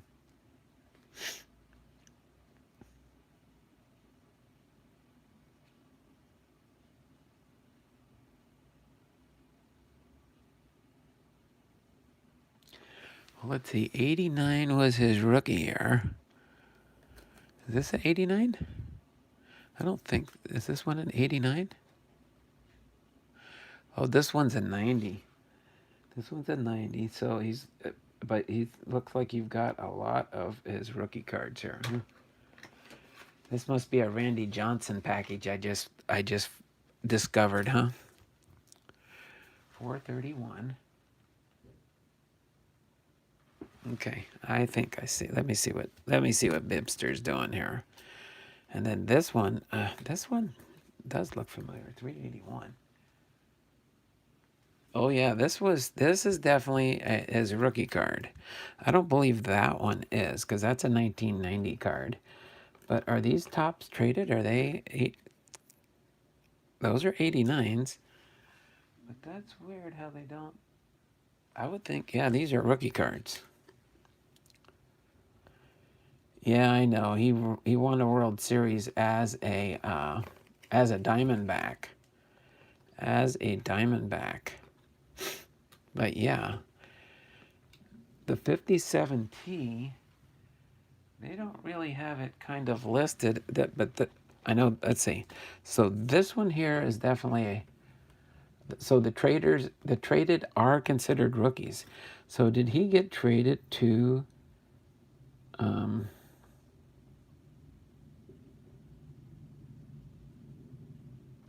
because this definitely, I'm kind of confused, but Bibby is the man.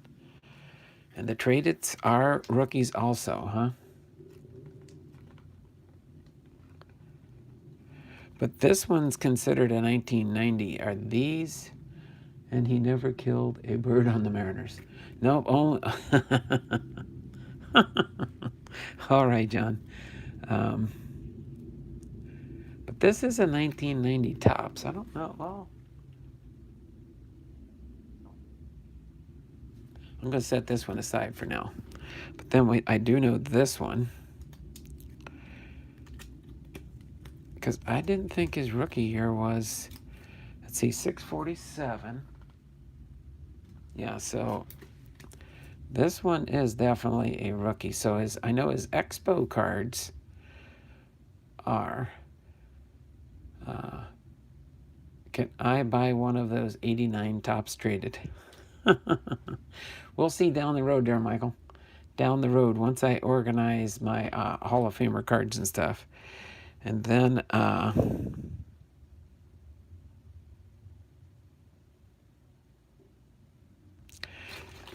my word. Oops, sorry about that. Now I'm getting all flustered here with this Randy Johnson love here. So the Bibster says that these are all rookie cards. So let me throw these up here. And the Bibster says that these are all rookie cards. Because this one shows the stats. Well, this shows 2. So 88, 89, 90. I'm going to set this one aside for now, Bib. I know this one,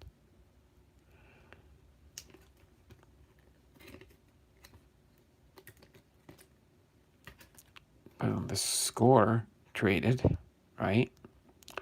These are the score traded. Dun, dun, dun. I'm going to run out of space here, but this is just amazing there. Here's a rookie, or 645, the Randy Johnson with that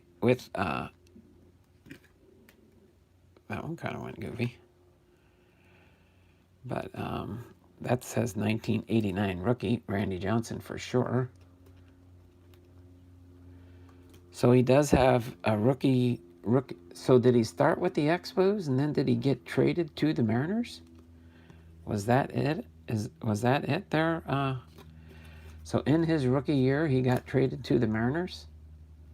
That's a fact that I did not know for sure.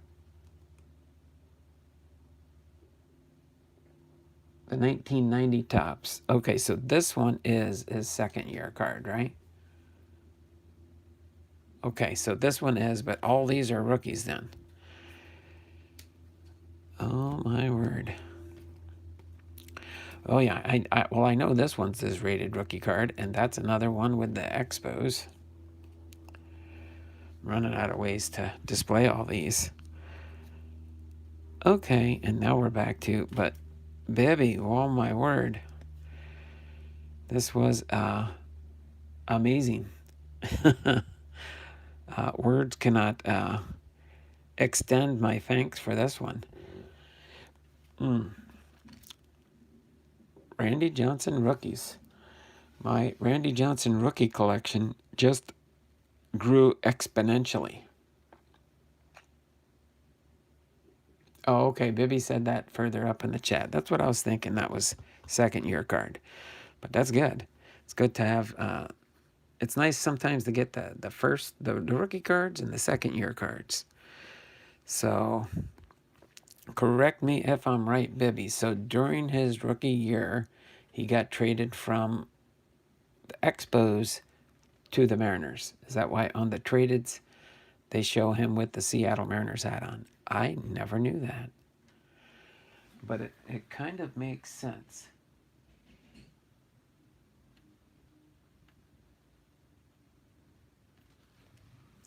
Boom. Thank you there, Bibby. That was appreciated. That's for sure. We've got some Ryan. Oh, my word. What is this one? White reverse. White reverse. Okay, so what's different about these two cards? I'm sure Bibby's going to mention. It says on here, white reverse. What's that mean, Bibby? Ryan Braun with the Milwaukee Brewers. A color variation? Oh, okay. I see. I see. I see. This is white. And this is like a gray with a white fade in.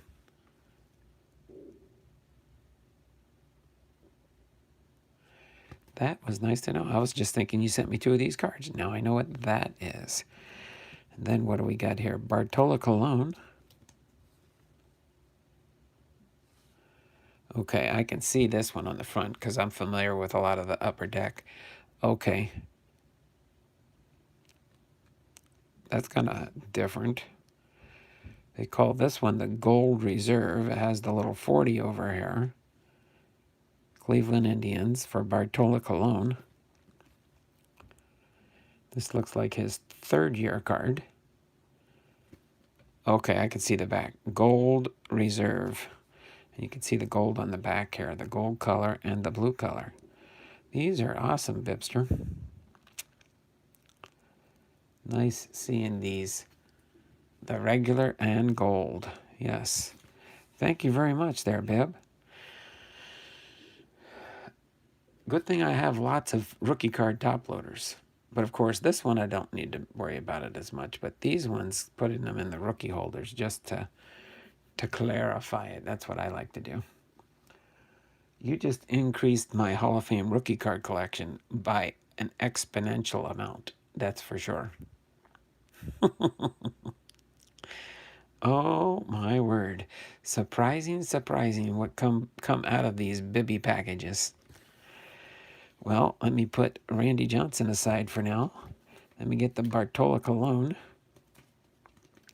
and the Ryan Braun. That was awesome there, Bibby. And let's put the Randy Johnsons aside for now. My word. Look, I'm inundated with Randy Johnson's sweetness, that's for sure. Let me put that one here. That one here. That one here.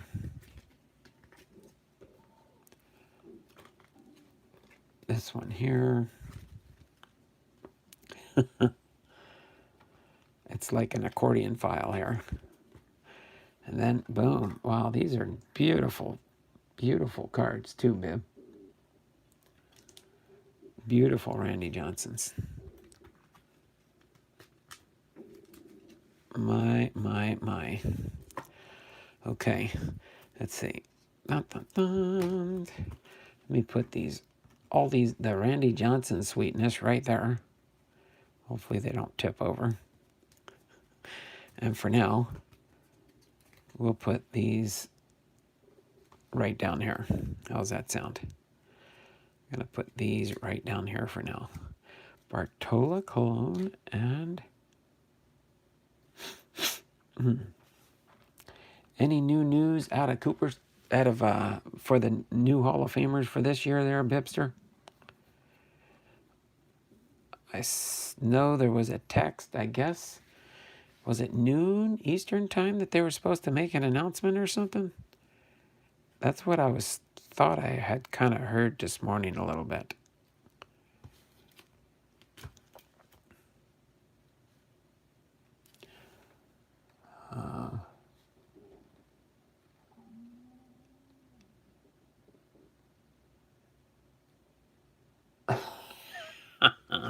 Oh, now I get it, John. They probably sent my package to you to Florida because they thought the 91 Flair was the sun.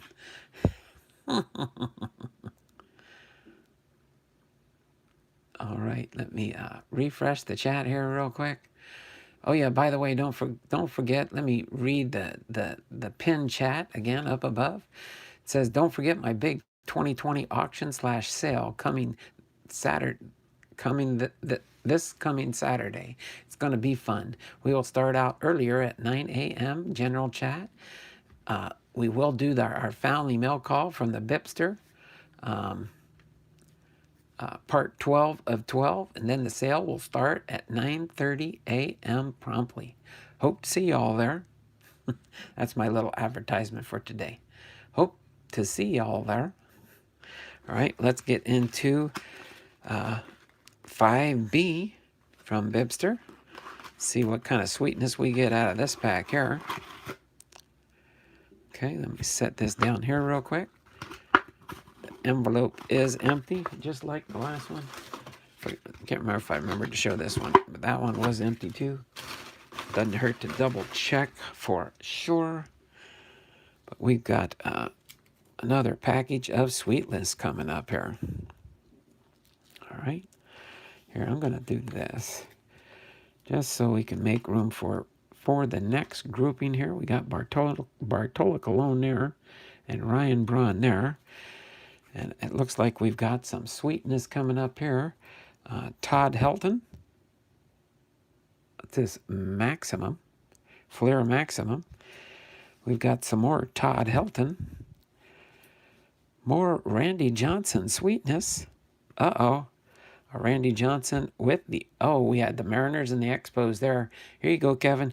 Here's some Randy Johnson Upper Deck timeline for the Diamondbacks. Oh, my word. That's right. That's when Randy Johnson was with the New York Yankees. Silver signature. Silver signature. Okay. So more Randy Johnson sweetness. Then we got a Pinnacle Cooperstown card for Doc Gooden.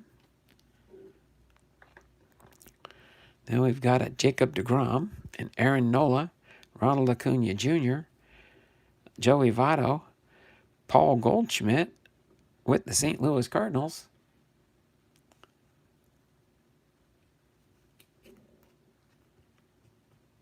The Bibster Breakdown, Episode 1 just posted. Hope everyone enjoys.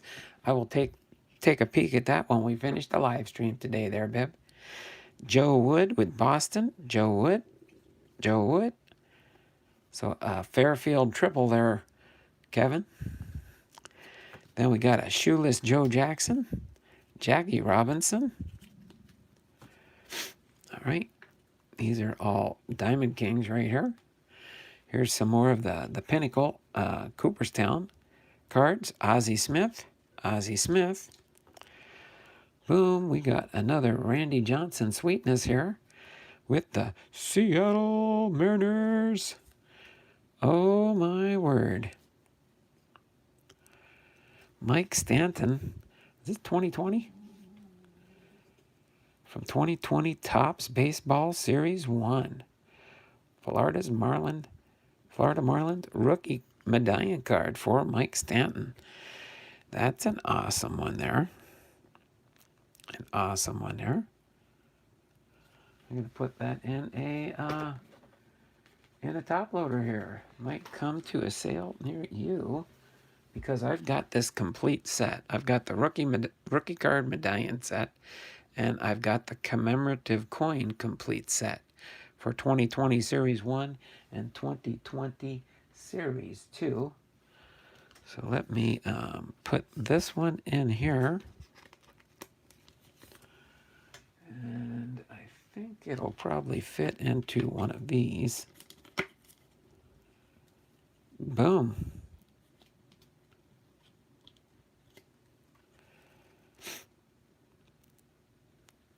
So just a side note there, Bibster, for future reference.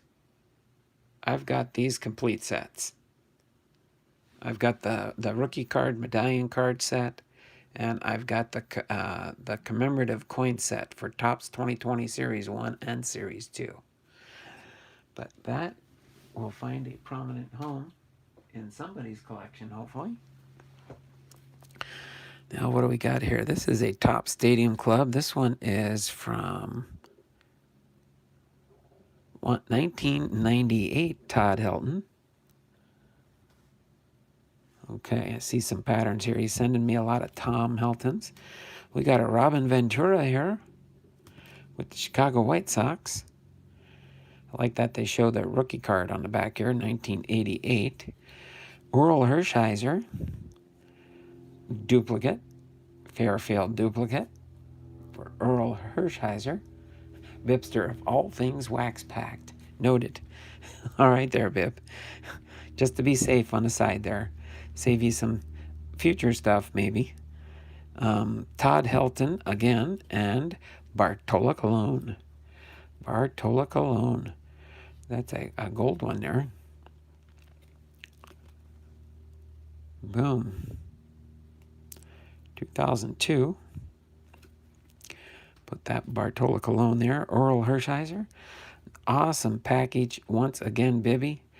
Bibby fails to surprise me. My word.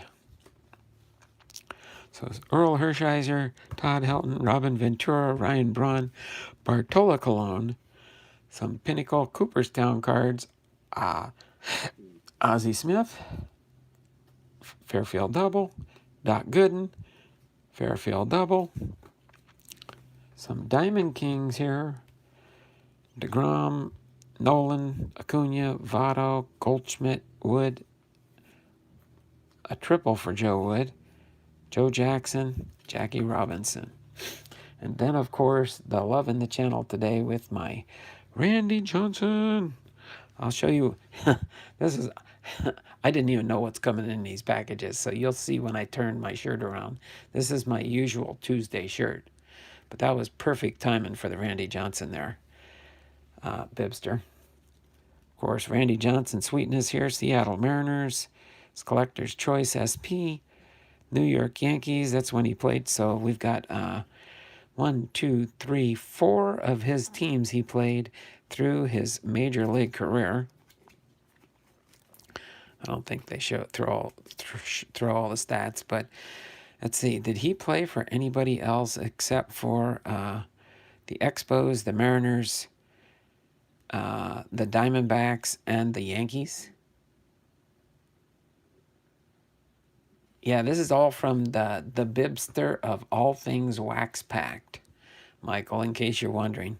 He sent me a huge package at the beginning of the month, and I've been going through. This is part number 8 of 12. And then, of course, the rookie card Sweetness here, and plus the other stuff. So you gave me some work now. I got to put these in rookie card holders, the ones that don't show for sure that it's a rookie. But Bibster, I really do appreciate that. Really do appreciate that. We're almost to the 2-hour mark, so we will do that. We'll get to the 2-hour mark for the stream today. Let me put my baseball cap on. Do my signature sign off here. Donald, my package said it is supposed to be there tomorrow, but I doubt it.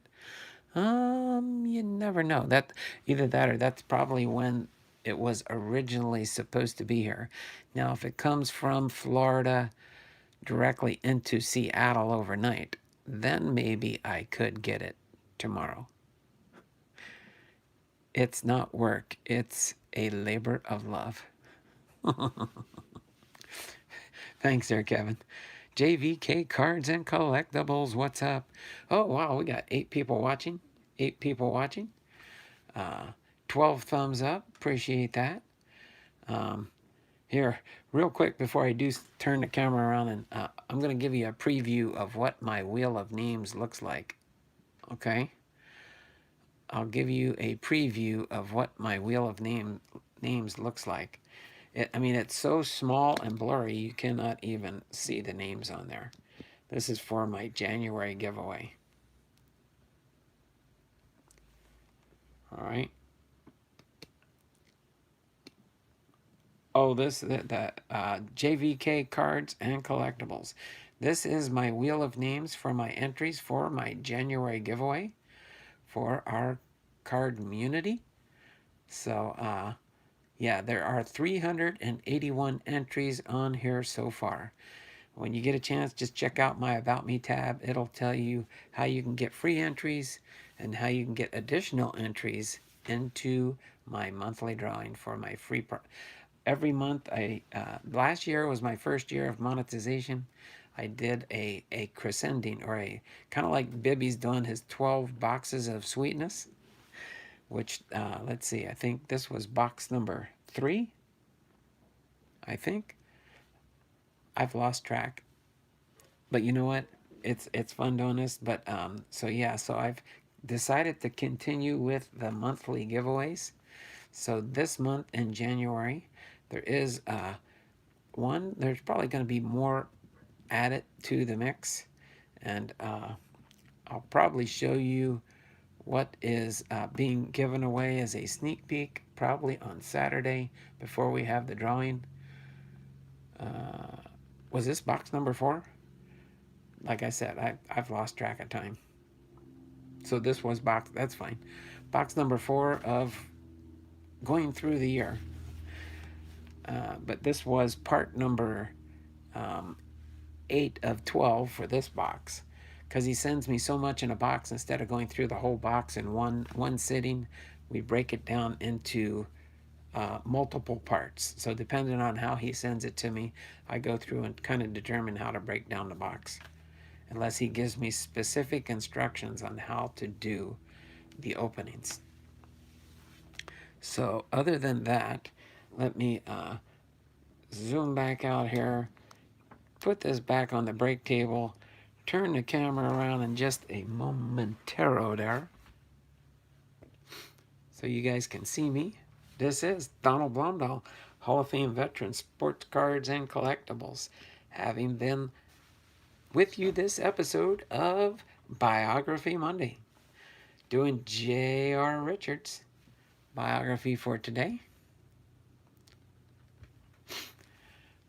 Then we went into the family mail call for JoeB1Kenobi. Going through, we opened up this box here. Okay? We shared that opening on the channel. I've got I'll show you the cards we got out of that one for somebody that just popped into the chat here. Okay. Put that off to the side for now. So we did get this Nick Lofton die cut. Then we did get the short print card here of Landon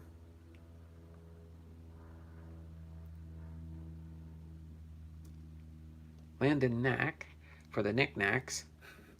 So this was the Nick, this was the Knack, he was the die cut. Then we did get this one here, the on-card autograph for Kyle Nicholas. And then next we've got the 2 pink parallels. Oh, we had the 1 pink parallel already there. Then we had the Jake Fetter. And then we did have the USA baseball one. Chuck, if he sees this one come up for sale, he'll probably, the Spencer Torkelson USA baseball card. Okay. So that's the cards that we pulled out of this box from JoeB1Kenobi. And then we went through, and you can always watch the replay. Then we went through and got the Randy Johnson rookie card grouping. Bibby. I like the Torkel. He's got his eyes on that one. You guys better watch out. He's got his eyes on that Torkelson for Saturday, probably. Do you have eBay? Because I'm going to get that if you have eBay. Which one? There, JVK cards. I do have an eBay page, and after this Saturday's sale, I will be listing up a lot more items on the Torkelson. Well, the Torkelson will probably come up for auction on my Saturday sale for this sale. If JVK cards and collectibles, if you click on the pinned comment at the top of the chat here, you'll see what's going on in the channel as far as oh yes, and yes, I do have mystery packs on my eBay. Thanks here, Bibster. He's my sales coordinator here. Bibster. The Bibster of all things wax packed. JVK cards and collectibles says, cool, I will be there. It's going to be an epic. My first, this is going to be a 2020. So all the cards that will be up for sale on Saturday, the packs, without explaining it here, I do got to get ready to sign off here soon. Go to my eBay page. There's a link on my homepage there. You can click on the eBay link. That'll bring you right to my eBay store. Okay, that'll bring you to my eBay store, and it is right there in the top of the listings. If you check, you'll see my and as soon as I get some additional items that I'm waiting for in the mail, I will be creating more mystery bags. Okay, I'm probably going to go one more round, and we'll see how that works. But as long as the sales keep going, a lot of people so far have been liking the mystery bags, I think. And I'm probably going to stick with the price of $10.99 free shipping. You get 40 cards in the mystery bag, and it's you'll see the history of the 50 years of baseball and how I do it. So you will be getting at least 35 different years of cards in a 50-year range. Okay. The packs are awesome. Thanks. That's right. Bibster, of all things, wax packed, Southern Division. Yep. Okay. So what I'm gonna do quick is, Bibby, this is gonna tie. Wow. I will ask my dad if I can pick one up. There you go.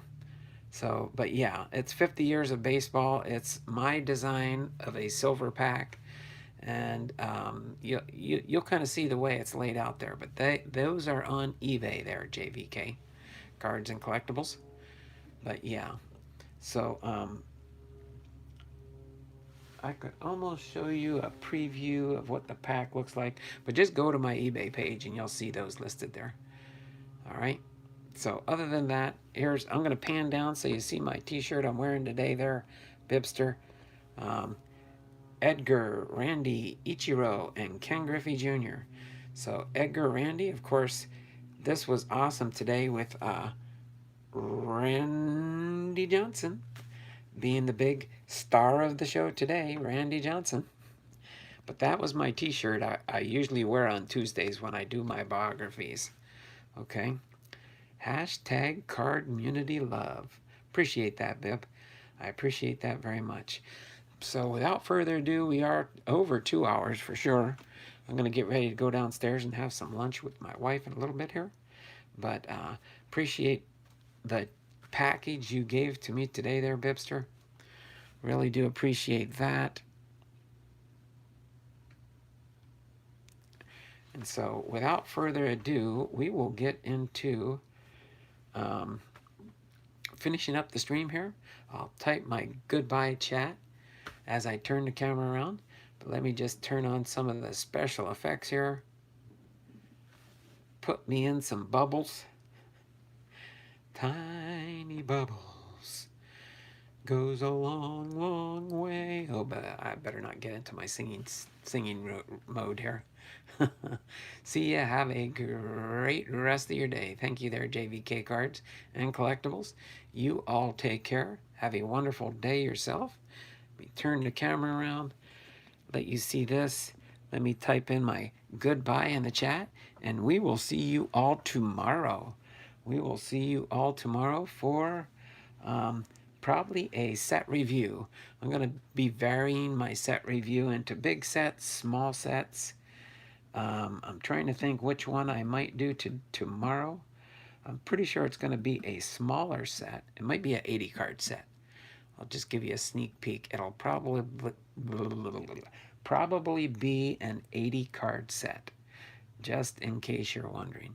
But it'll be a small set. It'll be a preview coming up to our 2020 Topps products coming up for our huge, large.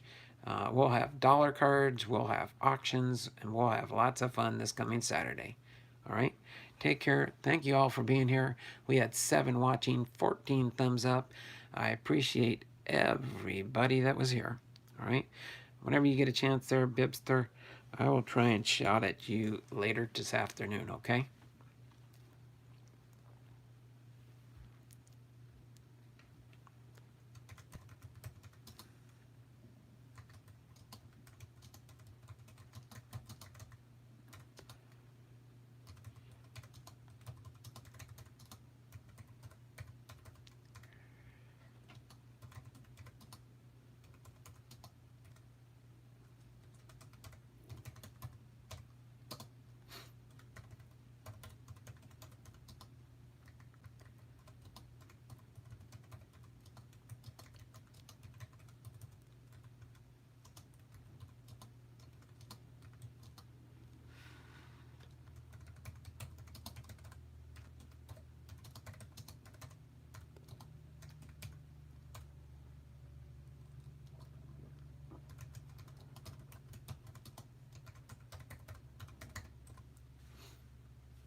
Robert Hone, done lurking.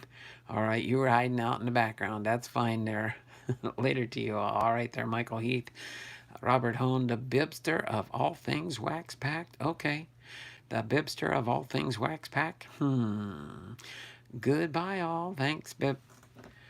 JVK Cards and Collectibles. Hope to see you on Saturday. Hope to see you sometime during the week if you're able to. All right. And then let me just see who else I forgot. I know Kevin's card collecting was in the house. John Fishman was in the house earlier. SSP was here. Tampa Bay Bucks fan and Cardinals fan. 1990 was here. Let's see how far the chat will let me go back. Dun, dun, dun, dun, dun. I think I got everybody that I could. FJ DeKing was in here. All right. I think I got most everybody that showed up and said hi in the channel. Gave you all shout outs. Then again, for those that are able to, Boom Slang is getting closer. He's trying to close in on his 1,000 subscriber big giveaway as he strives to get monetized himself. But I think I'm as far back as I can go on my chat. But one quick shout out at the end, if anybody is still listening, don't forget my big 2020 auction sale this coming Saturday. It's going to be fun. We will start earlier at 9 a.m. general chat and do a quick family mail call for Bibster part 12 of 12. Then the sale will start at 9:30 a.m. Pacific Standard Time promptly. Hope to see you there. Don't forget me, Donald. Oh, there we go. There's Big E Hurt. 35 sports cards and memorabilia. Thanks for hanging out with me still. All right. So everybody have a great and wonderful day. We will see you all around the channels, okay? Bye for now.